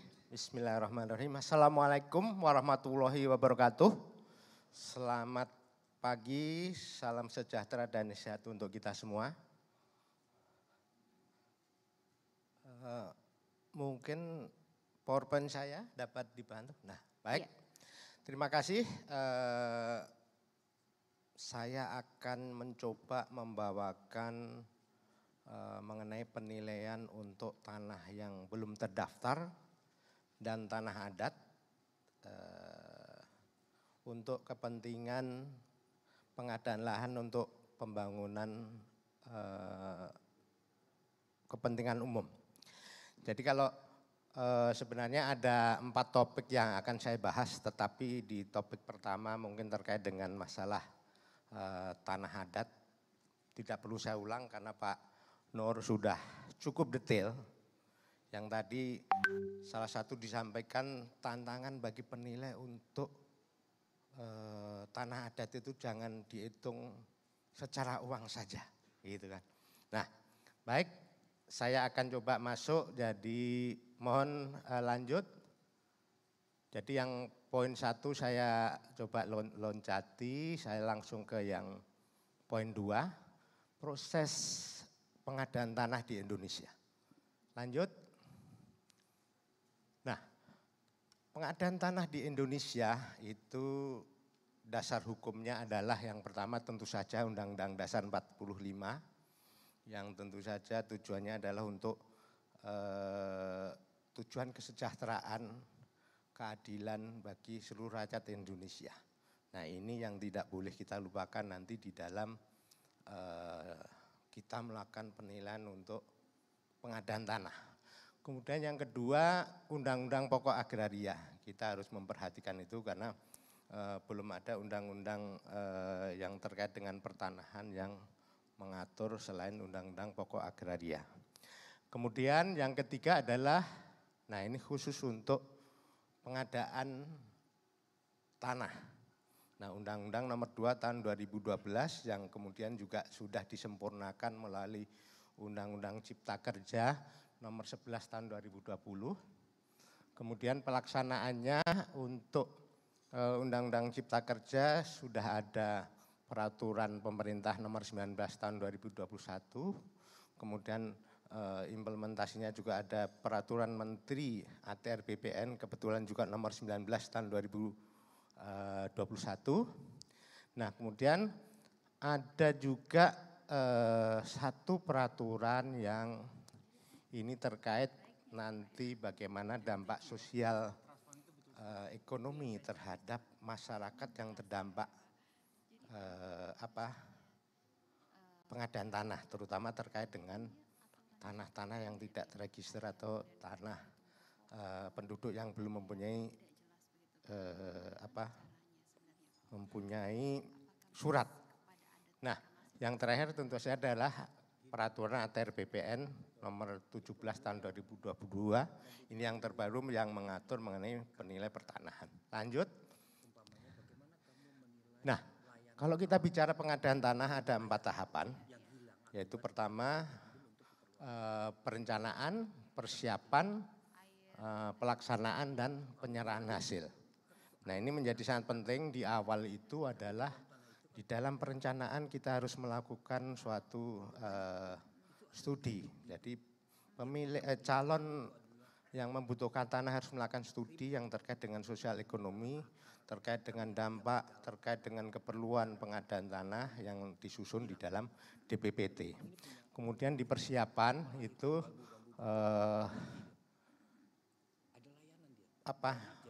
penetapan lokasi dilakukan oleh gubernur atau bupati yang tentu saja didasarkan pada hasil perencanaan yang dilakukan pada tahap 1 tadi. Nah, pada tahap persiapan ini yang menjadi sangat penting adalah harus adanya sosialisasi ataupun kepada stakeholder untuk menyampaikan pengumuman, menyampaikan apakah ada pihak-pihak yang berkeberatan dengan rencana pengadaan tanah tersebut. Nah, ini menjadi sangat penting karena jangan sampai nanti pada saat kita melakukan pengadaan tanah ada penolakan dari masyarakat yang mungkin di dalam pelaksanaan nanti akan mengganggu. Nah, yang kedua tadi juga konsultasi publik itu menjadi penting. Nah, itu untuk yang persiapan, kemudian untuk pelaksanaan yang tentu saja pertama adalah bahwa BPN itu akan membentuk Satgas A, Satgas B untuk melakukan pendataan terhadap tanah, terhadap siapa pemegang haknya, objek apa yang ada di atas tanah, objek apa yang nanti akan mendapat penggantian. Termasuk juga terkait dengan masalah tanah adat ataupun tanah yang belum terdaftar itu menjadi sangat penting menentukan siapa penghuni, siapa yang memanfaatkan tanah tersebut. Nah, kemudian yang berikutnya adalah dilakukan penilaian berdasar data nominatif tadi. Kemudian dari hasil penilaian tadi dilakukan musyawarah untuk menyepakati bentuk penggantian yang akan diberikan, apakah berupa uang atau penggantian tempat lain dan lain sebagainya. Nah, kemudian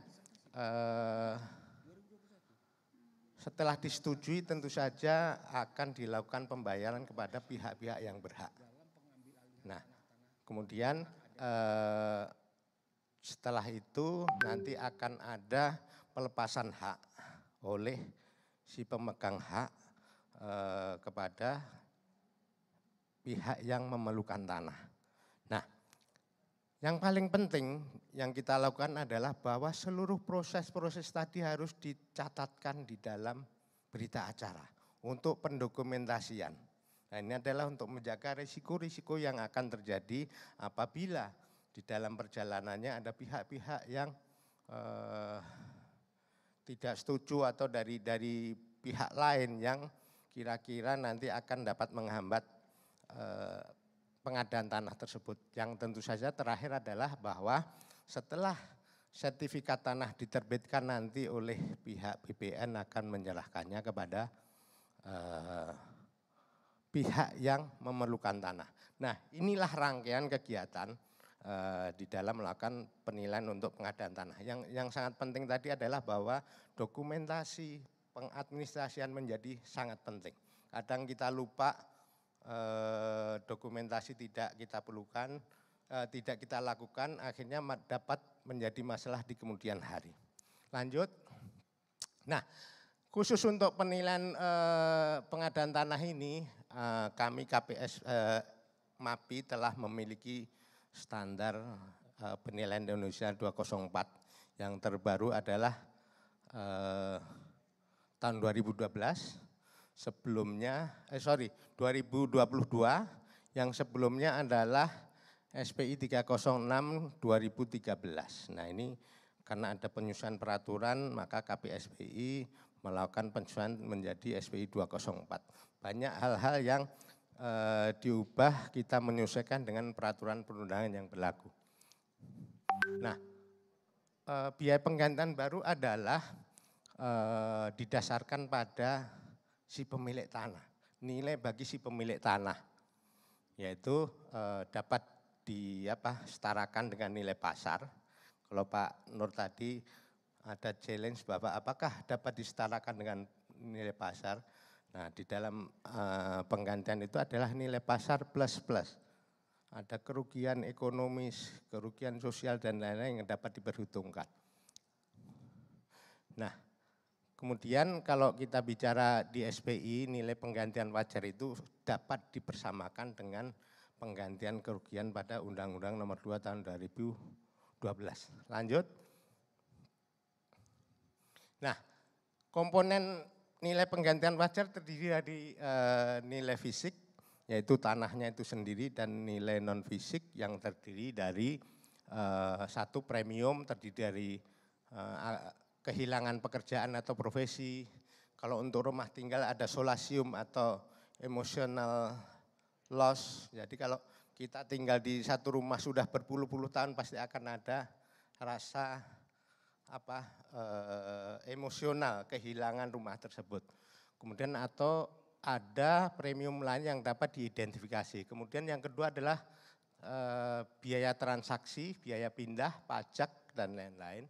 Nah inilah yang sering kadang saat ini penilai sering menghadapi APH di dalam melakukan penilaian, bahwa ada biaya-biaya yang dianggap bahwa itu salah, tidak memenuhi. Padahal tujuannya adalah agar orang yang dibebaskan itu kehidupannya akan lebih baik. Jangan sampai nanti mereka malah tidak dapat menemukan tanah pengganti. Kemudian ada masa tunggu, itu adalah bahwa di dalam penilaian antara penetapan lokasi dengan pembayaran ganti rugi kadang tidak sekaligus. Nah, sehingga ada waktu jeda untuk menunggu atas pembayaran. Nah, itu juga harus diperhitungkan. Nah, kemudian ada tanah sisa. Kalau misalnya ada tanah yang harus dibebaskan itu harus diperhitungkan juga. Kemudian kerugian fisik lainnya akibat adanya kerusakan akibat kegiatan pengadaan lahan. Lanjut.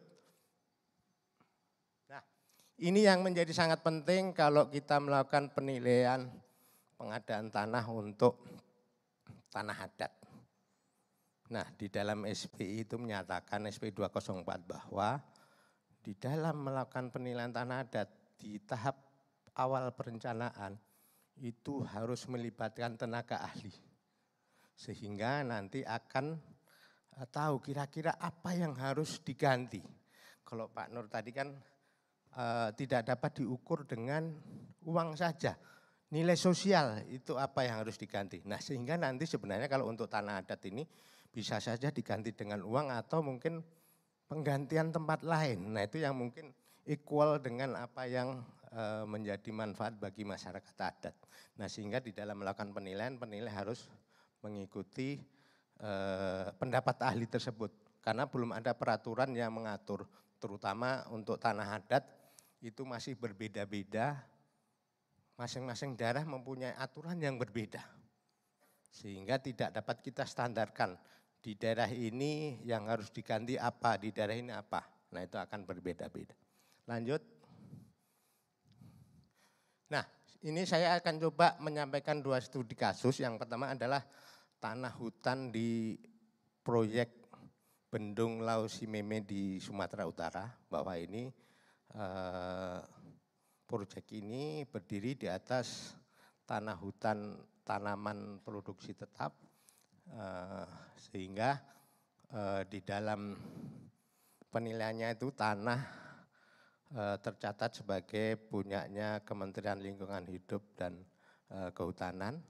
Masyarakat menempati atau mengelola tanah tersebut sehingga tanah tidak dilakukan penggantian, tetapi bangunan atau tanaman yang ada di atasnya yang diganti.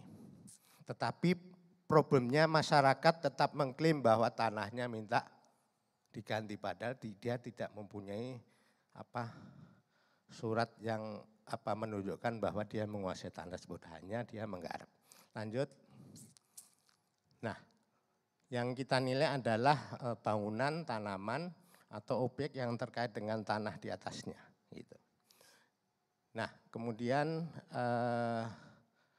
yang non fisik itu tentu saja diserahkan kepada masyarakat penggarap. Nah, kalau untuk tanahnya itu tentu saja ada proses pelepasan dari KLKH kepada pihak PUPR yang membutuhkan tanah tersebut. Lanjut. Kemudian lanjut saja untuk saya masuk aja ke yang case kedua, yaitu tanah penilaian tanah untuk pengadaan Bandara Yogyakarta. Nah ini proyek tahun 2016, mungkin cukup ramai dan mungkin ini salah satu proyek yang sukses dilakukan oleh BPN. Tepuk tangan untuk BPN atas prestasi pengadaan untuk Jogja. Nah ini yang berdiri di atas tanah 500 atau hampir 600 hektar. Tetapi ada kira-kira 130-an hektar yang berdiri di atas tanah Pakualaman dan tanah Kasultanan. Di mana di atas tanah tersebut banyak para penggarap.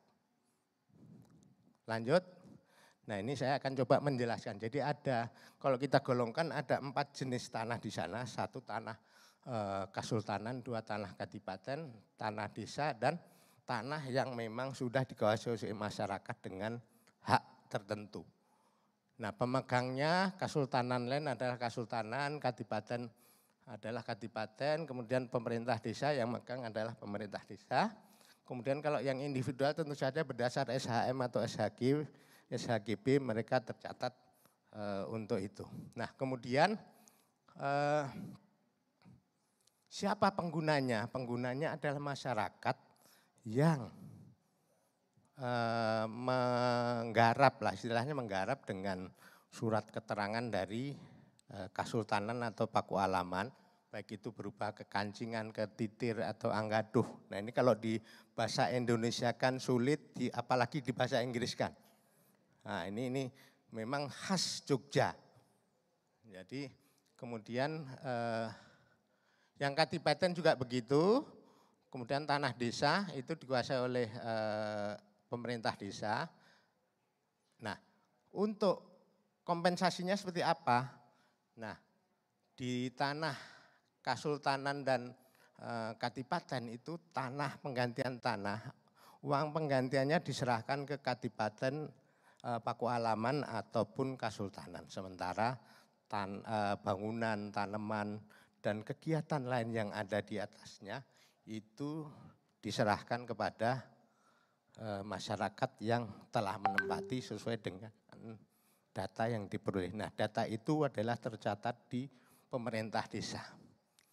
Nah yang menarik juga di Kulon Progo ini ada beberapa tambak. Tambak itu berdiri di atas tanah Kadipaten. Nah tetapi pemilik tambak itu menyewa kepada penduduk yang mendapat surat dari Kadipaten. Nah sehingga di dalam LO-nya kejaksaan itu bahwa itu semacam sewa yang semestinya ilegal, mestinya tidak mendapat penggantian. Termasuk juga tambak di sana tidak sesuai dengan tata ruang. Nah ini menjadi sangat menarik. Nah kemudian juga mungkin dengan pelajaran Bandara Jogja ini ada semacam berita saat ini bahwa Kasultanan Jogja tidak akan membebaskan lahan lagi untuk kepentingan umum. Tapi nanti mungkin dalam bentuk sewa atau bagaimana. Nah ini merupakan tantangan bagi teman-teman ATR BPN di dalam upaya pengadaan lahan di Jogja, karena ada 2 jalan tol yang terkendala dengan adanya isu ini, yaitu jalan tol Solo Jogja dan jalan tol Jogja Bawen. Nah ini mungkin menjadi PR kita bersama bagaimana agar pembangunan dapat terpenuhi tetapi kepentingan dari Kasultanan tidak terganggu. Oke lanjut. Ya, kesimpulan ya, oke. Ya, jadi lanjut saja.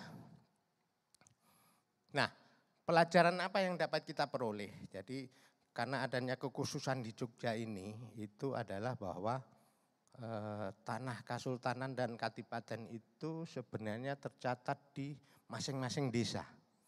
Jadi apabila kita akan melakukan penilaian untuk kepentingan umum terkait dengan masalah tanah Kadipaten dan Kasultanan, itu tentu saja kita akan coba desa untuk melakukan identifikasi ini menjadi sangat penting. Kemudian juga beberapa pihak yang sangat berperan di dalam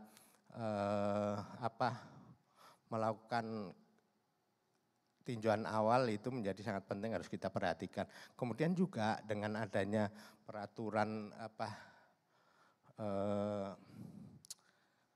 Menteri ATR BPN terkait dengan tanah di Jogja, bahwa nanti tanah yang belum terdaftar itu kemungkinan akan menjadi tanah kesultanan dan tanah kadipaten. Nah itu yang mungkin menjadi pelajaran bagi di Indonesia. Kemudian lanjut slide terakhir. Nah terkait dengan hal ini Peraturan Presiden nomor 62 tahun 2016 seharusnya bahwa di dalam melakukan penilaian terhadap tanah-tanah yang tidak terdaftar itu dilakukan adanya uang kerohiman. Tetapi mengingat proyek di Jogja ini kita lakukan 2016, maka kita mengajunya pada Undang-Undang nomor 2 tahun 2012 tidak ada memberikan adanya uang kerahiman kepada warga yang telah menghuni lebih dari 10 tahun. Nah, itu. Oke, mungkin itu yang dapat saya sampaikan. Mungkin kalau ada nanti pertanyaan, silahkan. Terima kasih. Saya kembalikan kepada moderator. Terima kasih. Assalamualaikum warahmatullahi wabarakatuh. Waalaikumsalam. Thank you so much, Mr. Muhammad Mutakin, for your presentation. That's a case from Indonesia, lesson learned from Indonesia. And next we will hear about lesson learned from case in Uganda. Mr. Nyonyin Tonosiras will presenting. He is a registered surveyor, the Institution of Surveyors of Uganda. And let me read his brief short bio first. Mr. Nyonyin Tonosiras is a registered surveyor and professional member of the Institution of Surveyors of Uganda. He has many years of experience in asset valuation for secures, lending, large-scale land acquisition, property and asset valuation, land transaction advisory, property management and property rate assessment for public and private entities. His professional experience includes team leader or senior valuation surveyor for Tilenga project under Total Energies, ENP, Resettlement Action Plan, expert for East African crude oil pipeline, and the supervision and coordination of large-scale valuation for various commercial MDIs and other financial institutions. Please welcome Mr. Nyonyin Tonosiras, 15 minutes for your presentation. Thank you very much. Good morning, ladies and gentlemen. I'm going to be presenting. Before we begin with the presentation, I would like to remind you, you may ask question through Slido. You can go to slido.com and enter the code. The code is #LV 2022. Yeah, the code of slido.com is #LV 2022. You may put your question there, and the committee will select from all those questions to be presented in this discussion. Okay, Mr. Nyonyin Tono, have you ready? Yes, I am. Okay, sorry, we still try to connect with Mr. Nyonyin Tonosiras. You can't hear me? Hello? Okay. Any updates?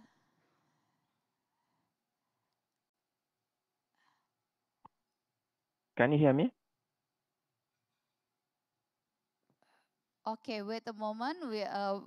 We still try to reach Mr. Nyonyin Tonosiras, and after. Thank you for the. Okay. Yes. Good morning, everyone. Good morning. Yes. So I'm going to be presenting about valuation and compensation in East Africa. This is for Unregistered Land, a case study of Uganda. Next slide, please. Uganda has, like most developing countries, over 70% of the land is unregistered. And this is, as several research has been shown, is a big challenge, especially in the acquisition of land in for several government projects. We have eastern and western and northern regions of Uganda having customary land, which is the unregistered land. But with central, which land is majorly registered, it has so many occupants, so many squatters, and which have now created unregistered interests. Next slide, please. So this research study had 3 case studies. One is a road project in eastern Uganda. This is 111 kilometers, and this was being acquired by Uganda National Road Authority. So the second case study is a railway project. This is a standard gauge railway of 273 kilometers. This is from the eastern to the city center of Kampala. Third is a rural electrification project. So this was to study the different sectors, infrastructure projects in Uganda, to understand how the land is acquired, especially for unregistered land. Next, please. There we have the different legal frameworks that we use to acquire land in Uganda, and this includes unregistered and customary land. Customary land in the 1995 was recognized as a land tenure, but before that, customary tenure land was not recognized. It was taken as public land, and that was creating so many loopholes, especially in the acquisition of the land. Next, please. So this is to illustrate the map of Africa, just to show where Uganda is. And on the right, you see the distribution of the unregistered land. You see that a majority of the land is not registered. In the north and east, that is customary land, but that is the communal owned customary land. But when you see in the west, this is yes, still customary land, but this is individually owned land. In the center, is where we have the Milo tenure. This is equivalent to freehold tenure, but this is because of the ethnicity in the central. That's how it has its unique name. But this is where you find so many squatters, so many lawful and bona fide occupants staying on the land, and that's unregistered interests. Next, please. Thus, from this table, you see the gravity of the challenge we have as a country in valuation and compensation, because we have over 75% of the land unregistered, and this combines with customary, squatters, and the unknown tenure. And the unknown tenure is due to the different legal regimes which have created the gray areas, and these gray areas haven't been fully resolved to date. So that creates a very big challenge in compensation. Next, please. So from that aspect, we see that we have three types of unregistered land. One is customary land, and this is evidenced by sale agreements mainly. But you see that most of the land is not. There's no any form of legal documentation or any form of ownership to verify the interest held. And then we have squatters, and these are common on public land and also on Milo land, Milo tenure. And this is where occupants occupy the land without any permission of the government or the registered owner. And then third is what we call Chibanja. Now, Chibanja, this is on Buganda land, and this is where occupants are on the land with the consent of the Milo land owner. And this is specific to the Milo tenure, which is the central region. Next, please. So now to take you through the evaluation process, which could be quite similar in other regions. But first is to identify what rights exist and who hold these rights. So in this case, we establish the nature, the extent, the legitimacy of those rights. And these rights can either be held individually, like we see in Western Uganda, or communally in the northern or eastern part of Uganda. Followed, once we identify the rights, the next is to collect information on these rights.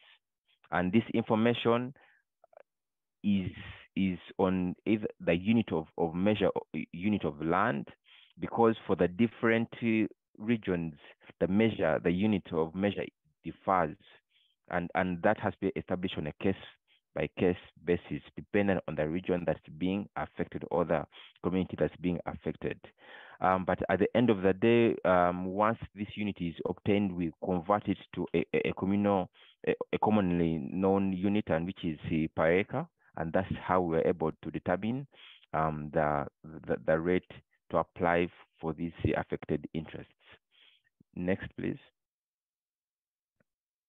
So from once we determine the unit of measure, we determine the interest. Next is to determine the market. Is there a market for undisturbed land? And where there's market, then we collect the information above for that market. However, where there is not, and this is very common in Milo land, and this is Chivanja, we make assumptions on how a rational buyer would determine or would assess on the market. And so now this, we look at so many other aspects on the vulnerability of the rights holders, on the disadvantages of the land as is. But then fourth is to estimate the equitable value.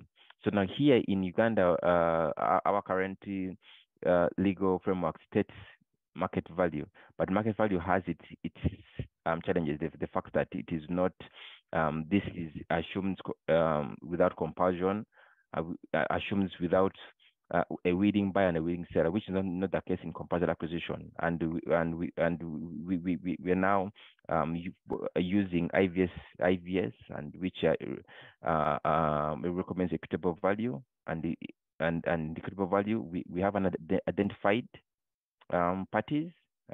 We are trying to establish the price for the transfer of that asset between the government and the affected persons. And then finally is to identify any non-market values. And now this can either be social, can be cultural, can be religious, or environmental. And now this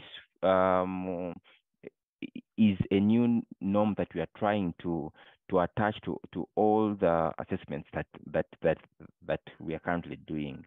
Because once we leave out the non-market value, then it is not able to assess an adequate and fair value. Next, please. Then from the process of evaluation, it's not a process of compensation. One and the key among which is to start with consultation and sensitization of the affected community. So this, we engage straight from the national government to the local government to the affected communities. So telling them about the project, what is the objective, what is the benefit, what is the duration, who's affected, and who do we intend to engage. After that, then we demarcate the corridor that's going to be affected.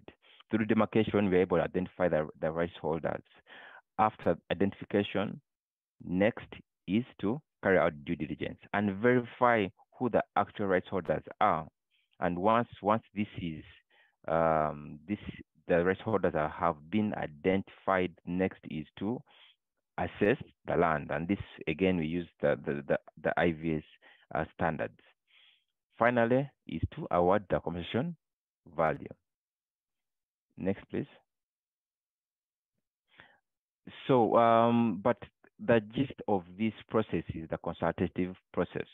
It is the stakeholder engagement, because once we have identified the corridor. We need to identify the rights holders, and then we need also to verify those. An objective of this is to enable the rights holders participate in this process. And once they participate, they understand the projects, they understand the benefits of the project. And once they understand the benefit of the project, we have buy-in into the project. We build that trust with the project. And once that trust is obtained, it's very easy to disseminate this information and all other project activities to these affected communities. And once that is done, we are able to verify these affected individuals. And here is the rights holders. This process involves several activities, one among which is to identify the stakeholders, analyze the stakeholders, establish who are the key, who are the important to target first, and how to approach them, disclose this information, and to always to report back to these stakeholders. It's not only a one-time come in and go out, but to always keep on sharing the progress. But key among which is to manage grievances, because once grievances are not managed very well, it will drag on the project, it will delay implementation, and which will even have the costs go up. Next, please. So that is an illustration of the process. So we have what the stakeholder engagements, which is pre-evaluation, we have during the evaluation process, and then we have the post-evaluation process. You notice that majority of the activities are during the evaluation process. But the challenge is that there are few engagements post-evaluation, and that's something that we need to look at as a nation, to have more engagements post-evaluation to establish and find out. It is more of the monitoring and evaluation, but more to assess how the livelihoods have been affected by the project. Next, please. But now, what is the rationale for stakeholder engagement? Why is stakeholder engagement so critical for customary land? It is because the land is not registered, and that is from even the title unregistered land. It's not registered, so there's no information in the land information system at the national registry. So there's nothing to verify and identify who the rights holders are. But then there's also no ownership documentation. This land has been passed down generations. It has been inherited, has been gifted, has been probably transacted, but without any documentation. So there is no documentation to start with. So and that's why we need the stakeholder engagement. And then also from that is to verify the rights holders.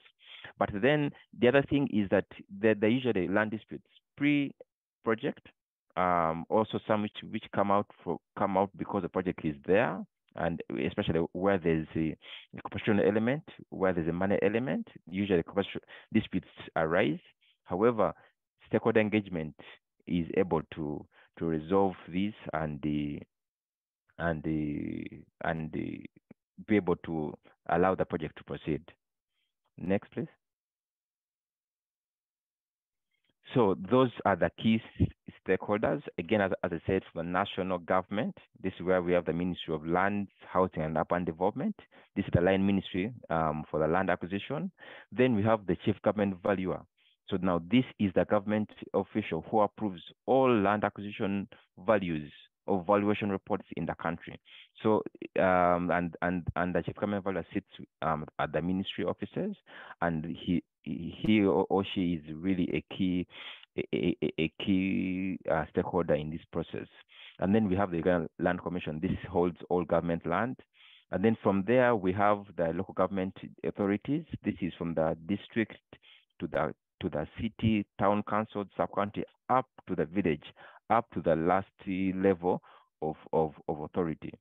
Third is the project affected persons, who we call PAPs. So now these can either be individual or community.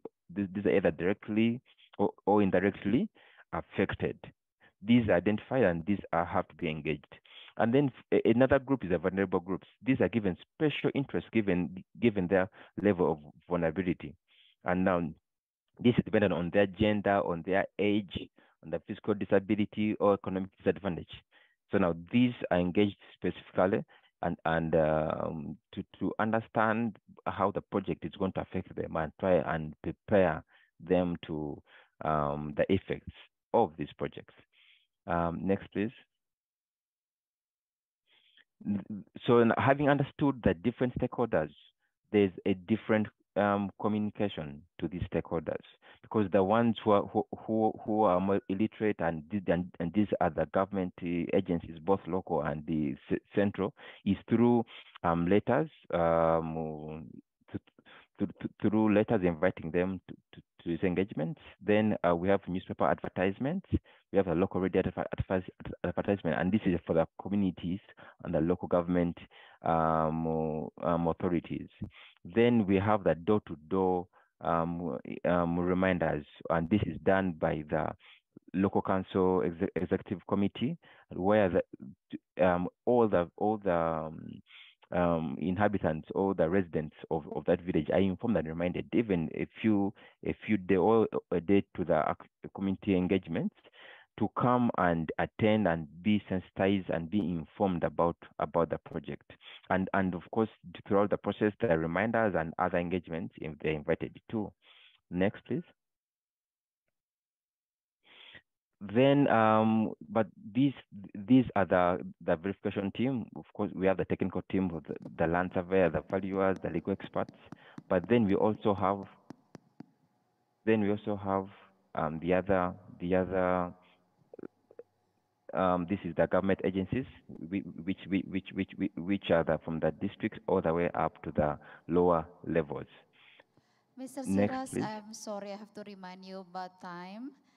Yeah, would you like Okay, to go to the conclusion? let me conclude. Thank you. Yes.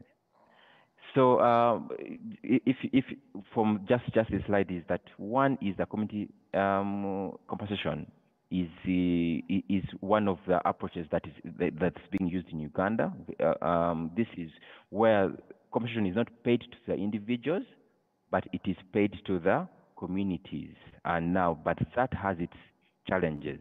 And if I can go to the next slide, is the challenges of this is that there's concentration to the communities, and the individuals are not, livelihoods are not improved, because with the concentration on paying the compensation to the community leads, to the clan heads, the individual people who are affected are not catered for, and that has its challenges, because one is that the livelihoods are not improved. Second is that the women and children are not involved, because the planning is left to the men. And then also there's little concentration on engaging the individuals, meaning that the individuals don't appreciate the valuation, how it's done, they don't appreciate the legal framework, they don't appreciate all the processes done. And now those are the challenges of the community position. Thank you. Again. Thank you. Let's give a big applause to Mr. Nyonyin Tono Siras. Thank you from presentation from Uganda. And next we will have presentation, lesson learned from case from Nepal. I would like to invite Mr. Aaron Dennis, Social Development or Safeguard Specialist, Asian Development Bank.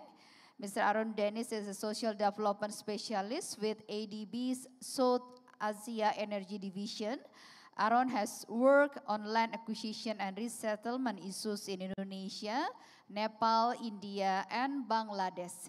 He is interested in helping clients to more quickly, transparently, and reproductively inventory resettlement impacts, and to demonstrate the project are fulfilling their commitments to avoid impacts to livelihoods and to recognize and respect indigenous people's rights and customary land claims. Aaron is also interested in the intersection between involuntary resettlement and indigenous people safeguard, and the role of participatory process in project planning and implementation, particularly process for achieving free, prior, and informed consent.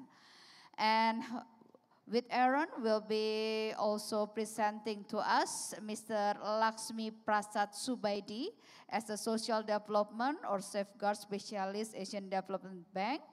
Laxmi Prasad Subaidi is an anthropologist with 20 years of experience in social planning, program design, impact assessment, and resettlement planning, and compliance review.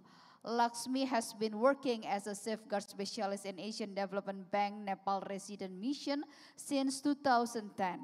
Before joining ADB, he worked for the World Bank as social safeguard consultant. Laxmi also has teaching experience as he was with Tribhuvan University for 10 years. Working as lecturer, Mr. Subaidi has published number of articles in journals on development, natural resources management, and poverty issues, and presented papers in a number of international seminars. Laxmi has practical experience of infrastructure project, impact assessment, and land valuation process to design mitigation measures. Yeah, please welcome Mr. Aaron and Mr. Laxmi Prasad Subaidi. 15 minutes for your time.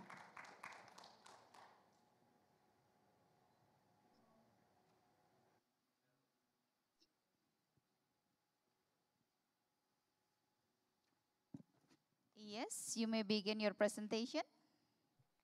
Okay, thank you. So let me share my PowerPoint presentation.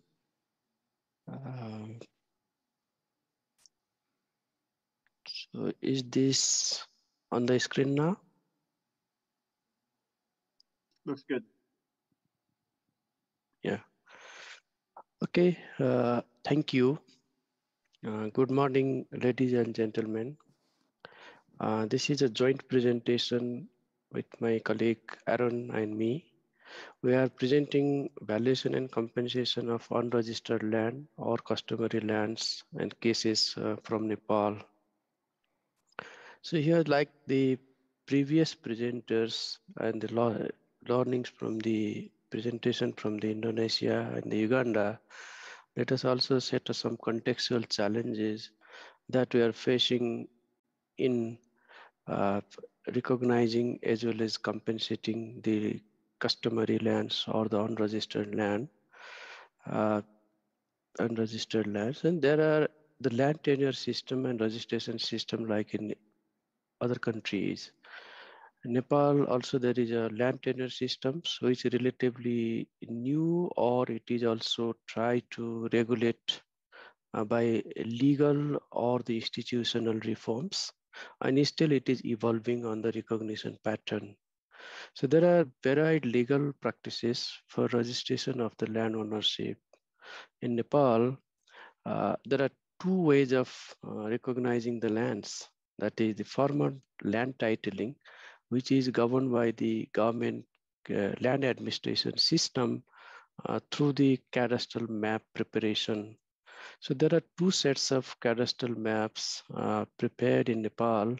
One is based on the current system, that is trigonometric system, which captures all the lands in a cadastral map and give the ownership status based on the customary, government, or the individual ownership. Another is on the free sheet, which captures the records of only land used by the community or individuals or agency, and most of the area which is not being used or cultivated by this community are not recognized or recorded in the legal system or government system, which might have been complemented or supplemented by the informal land claims, which the community recognized, which could be registered, or in some cases it could be unregistered.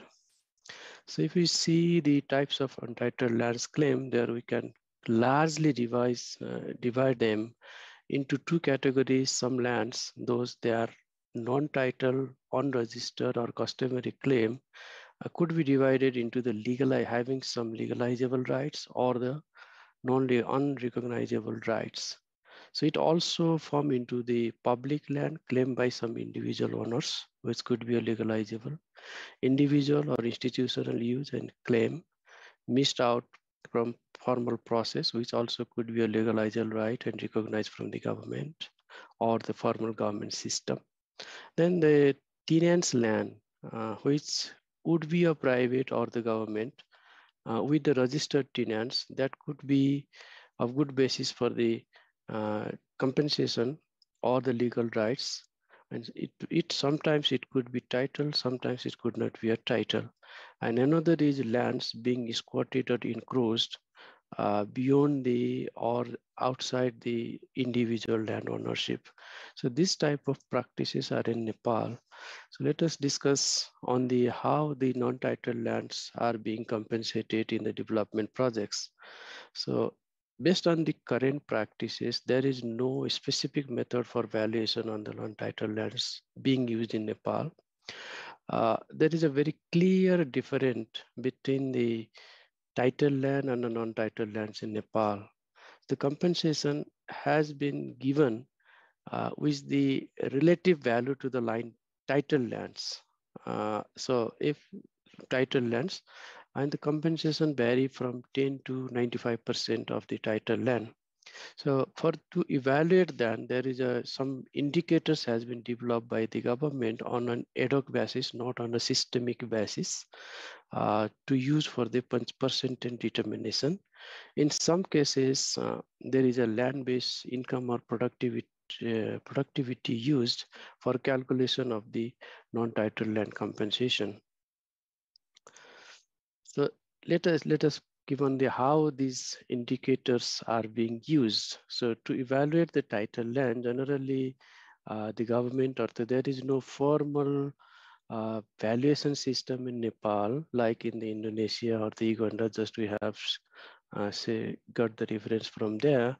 But the valuation is being done by observing or evaluating the attributes of the land, just like the physical setting, access, the transportation and other things, the productivity of the land and the land use. And these attributes gives the overall characteristics of the land plus to be evaluated for the title land. Then it compares with the government does have the annual published rate for the land registration. It is for the only the minimum registration purpose. Sometimes it links with the open market sale with the real price. So there may not be a very mature market system, land market, established market system, but there is a system which is governing the overall land price and valuation. Third is property sale with asked price and the bank and financial institution. So based on that, the primary value for title land is being identified or the valuation is being done by using the different means for the acquisition of the land. It is being through the Land Acquisition Act. Then the unregistered or the customary land, then evaluate it or the percentage based on the documentary evidences with the users or the claimers. Based on that, so based on the evaluation of the documentary evidences, the committee or the recommender apply some depreciating percent factor. So that's why the title, there is a very clear difference between the title and non-title or the unregistered land value. So based on the applying this depreciating factor, the final value of the land comes out. So let us present here on some case studies how the land being valuated. So you can see, so this is your slides are a little bit behind. Can we make sure to advance them? Okay, so it is now coming? Yes, there we go. Thank you. Yeah. So here the energy project. So it's an energy project. You can see this flat area where a substation is being constructed or to be planned. So this area is occupied or being used by 16 households. So they were registered tenant. Then they have to right to receive, as per the law, if they are the registered tenant, they do have the right to receive the 50% of land value. But this land is also not registered in individuals or some other people. So there is a problem. But the people who are using land, their name is in the field book, which keeps the records of the overall land use from the government side. So based on that, then there is a recommendation from the local government about their user right and how they are using. So based on that, so the cabinet decided to pay 50%, that is based on the tenancy, and additional 45% of the title land valuation to the compensation. This means if the title land value is 100, and then the non-title land is getting 95% of that value. Let us see another example of the road project. So this project linked the Kathmandu Valley, the capital city of Nepal. Lakshmanji, we still got to move the slides a bit more. I apologize for this. We're still behind. Okay. Sorry to interrupt. Okay. I'm not seeing the case study yet. Can we go one more? Is this? We have to go back. I apologize for the interruption. I'm just trying to make sure that we got you on the slide you'd like to share. So is this coming now? The energy We're on project? valuation determination now. Oh. I think we might have an old version of this PowerPoint up. Let me see if I can take over. You keep going, and I'll see if I can take the control. Okay. So how to do that one? Do you take this control? Trying now. Is this appear? I think the host has disabled our participant screen sharing. So this is the right one. Just keep on it. Okay, right. For road project, yeah? Yeah. Yeah, so sorry for this one because of the technological thing and others. So this is the Kathmandu Tarai fast track project.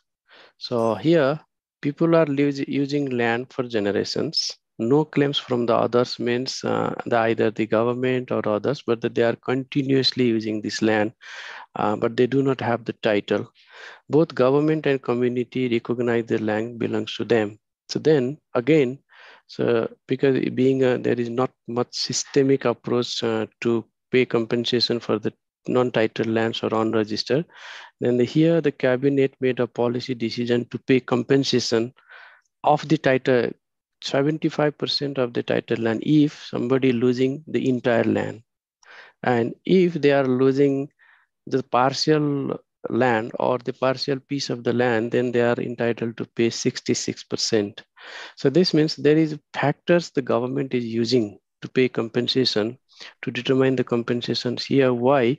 Means that the Land Acquisition Act, which is the main instrument to acquire the land, do not recognize the ownership or the title things, entitlements for the non-title lands. That's why all the decision being made based on the ad hoc or the case-to-case basis.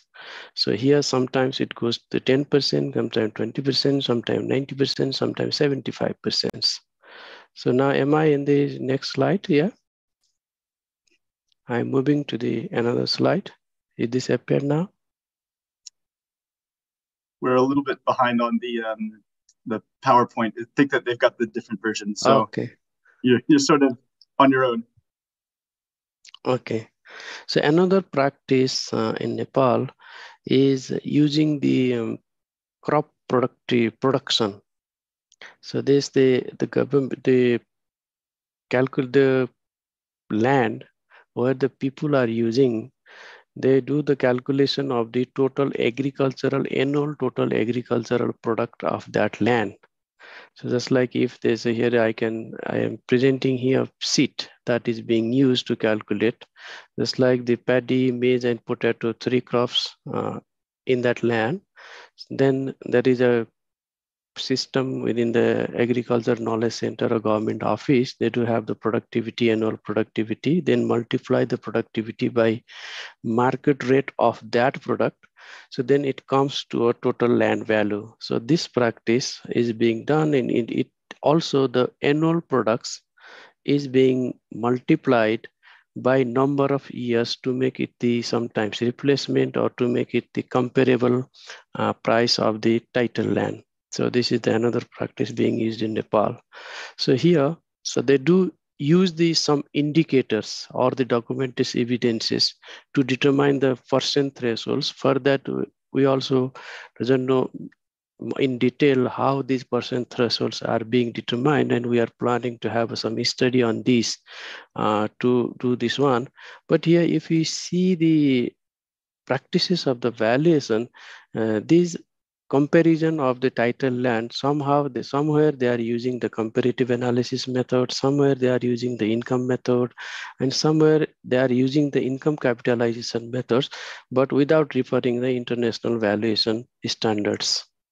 So one part is that, and another is because of the problem in the identification of the total land and the cadastral system, also the valuation of the system, because the characteristics and the attribute of the land is the major indicator to identify the price. So that's why we try to have some solution using the information technology. So based on that, we have devised a system in ADB, current or future ADB projects in Nepal, utilizing a software platform which aim to standardize information collection about the land claims. So that we are planning to do. So this system is loss assessment, compensation, acquisition, compensation, and management information system. By name, short names, it's a Lakshmis. Lakshmis is the name of the goddess which deal with the property. So this system captures all the cadastral records, including the cadastral data and individuals and the community ownership, and that also has the provisions of the detailed assessment and the attribute assessment of this, and we divide it into the scoring system of that plot and make it with the comparable rate of the title land and transport it for the valuation of the non-title based on the percentage or whatever. But this system is now working on it. And another is we are also using the geospatial data supporting valuation. For that, I would like to hand over to Aaron. Please, Aaron, go ahead.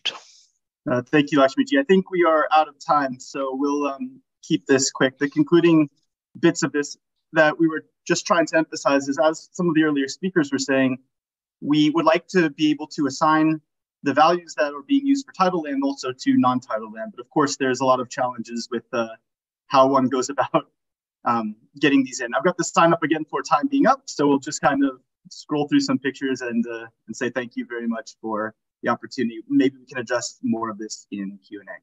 Thank you.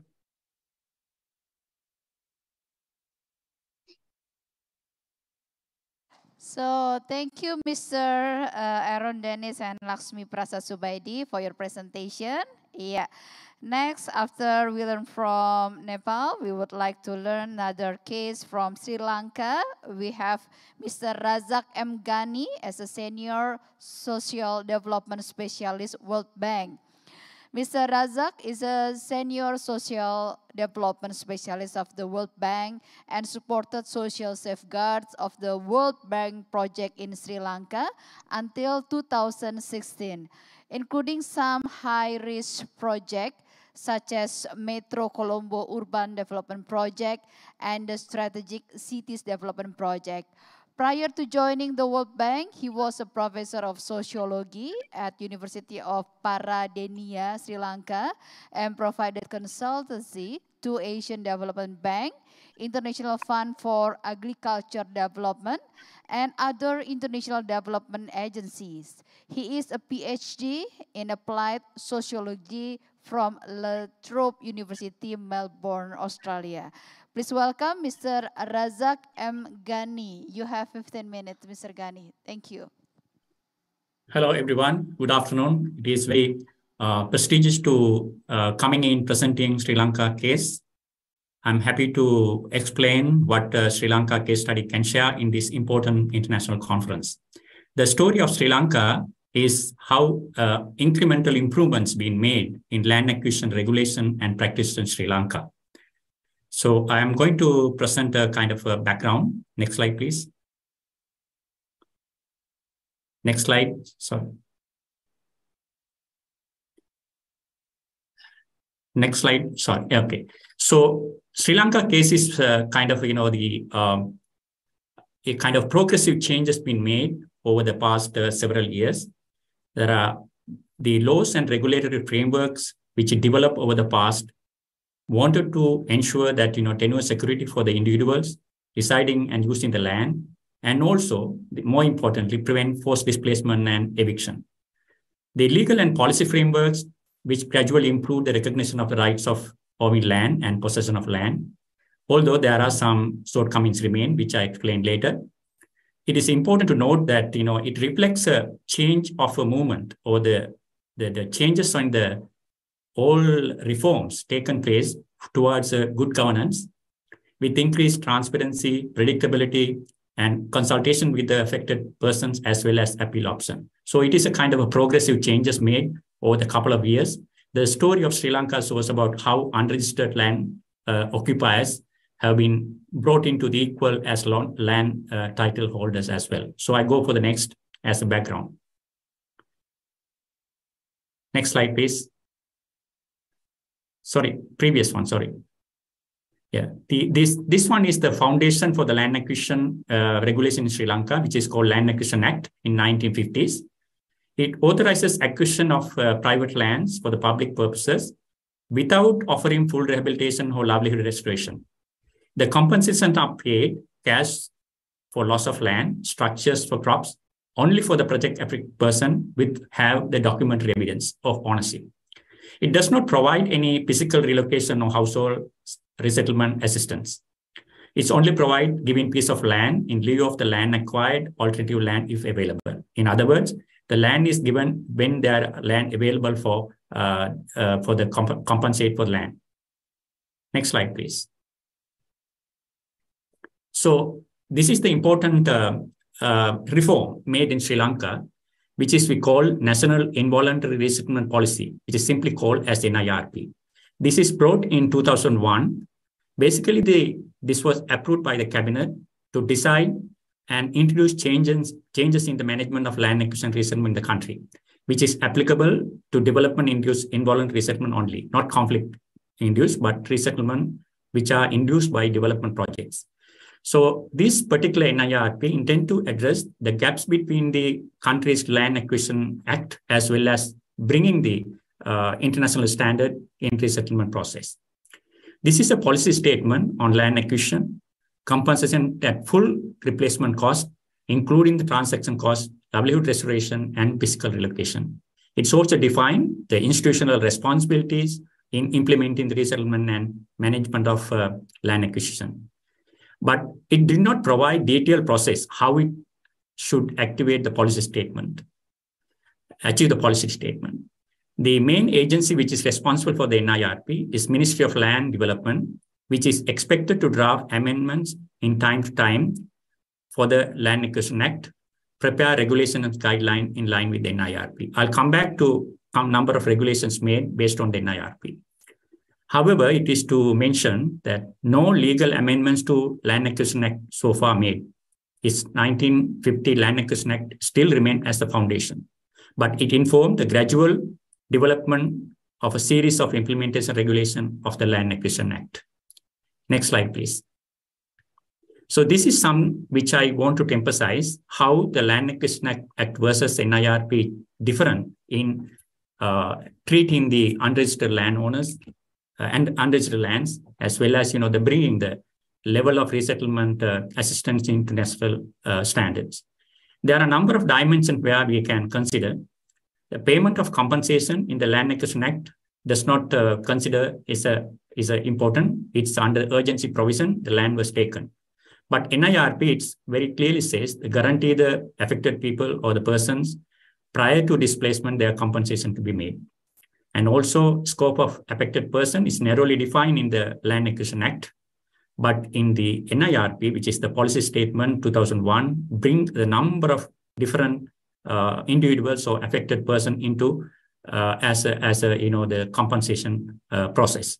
So it's include the encroachers, quarters, and the land tenants, leases, wage workers of the commercial establishment as well. It's a very wider and improved, the category of scope of affected person. And calculation of compensation as well. The Land Acquisition Act does not provide any clear definition. It also only the affected persons paid a depreciated value of the affected properties. But in the NIRP, it is a wide range of scope of losses covered. The people are eligible to get all different type of compensation, including the compensation for replacement cost without depreciation, as well as a transaction cost as well. In the replacement cost, again, it is a full replacement cost provided in the NIRP, but in the Land Acquisition Act, it's only partial guaranteed. Next slide, please. I don't want to elaborate more because in the slide is self-explanatory. And what here is important to note, the resettlement policies or the practices were very much, they highlighted in the NIRP. Any development induced resettlement program or under the development projects, it has to implement the resettlement implementation of the action plan, where the more than 20 households are involved. There is a comprehensive resettlement action plan to be prepared. If the people or the households less than 20, then the abbreviated or smaller level scale resettlement action plan to be prepared. So it is a very important step because, the Land Acquisition Act does not give any, the process of, identifying or making the resettlement as a process or mitigation action. Person with no document interest of land, which is the important part of this whole conference and discussion. The Land Acquisition Act did not provide any, compensation or recognize the unregistered land. But in the NIRP, it's very clear, persons without documentary evidence of their interest in the acquired land may still entitle compensation. Example, the illegal or occupiers, the squatters of land. And also, if the local government confirms their presence in the land, they are eligible to get the compensation. The income restoration is very clearly in the NIRP. All people, disregard of their title or non-title, they are eligible to get the compensation, including the all rehabilitation and resettlement assistance, and improve their quality of life to better or previous condition. The important other dimension in this whole process under NIRP, the NIRP provides, it's a very comprehensive opportunity to participate the stakeholders or the affected persons in the discussion of the whole process of implementation of land acquisition process. Next slide, please. So just two case studies I want to present. One is the Southern Transport Development Project, which is funded by the Asian Development Bank. The project aimed at, developing a highway or the linking to main city of Colombo and two southern cities of Galle and Mathura. And also this project aimed at, reduce the accidents through the road safety improvement. The important part here to mention that social impact is huge. More than 5,000 households. It covers nearly more than 20,000 people were affected. Among this group, 20% of the affected households they wanted to be relocated or physically relocate. And out of this total, again, 17,000 people were encroachers or non-title owners. In our language, is unregistered land users. So this is important parts, how the STDP or the Southern Transport Development Project brought this program applying in NIRP. Next slide, please. So the resettlement action plan clearly, they're taken into consideration of the NIRP provision. They have provided, the all required opportunity for the affected parties, regardless of their land ownership and livelihood restorations, alternative land for the people, either they are formal or informal business owners. This whole different progressive steps being made in the resettlement implementation plan under the Southern Transport Development Project. The eligibility of the affected persons, I should say it's went beyond the Land Acquisition Act and applying the involuntary resettlement policy of Sri Lanka. So there's a notable innovation in the Southern Transport Development Board project was, it is important to mention here, all informal people who have no land provided with the 10 to 20% of land. And also they provided all the resettlement support for improve their life after the resettlement. Next slide, please. Again, this is something important one to note here. Because of the time constraint, I don't want to elaborate more. You have to note there is important institutional mechanism brought into this program, which is called Land Acquisition and Resettlement Committee, which is called LARC.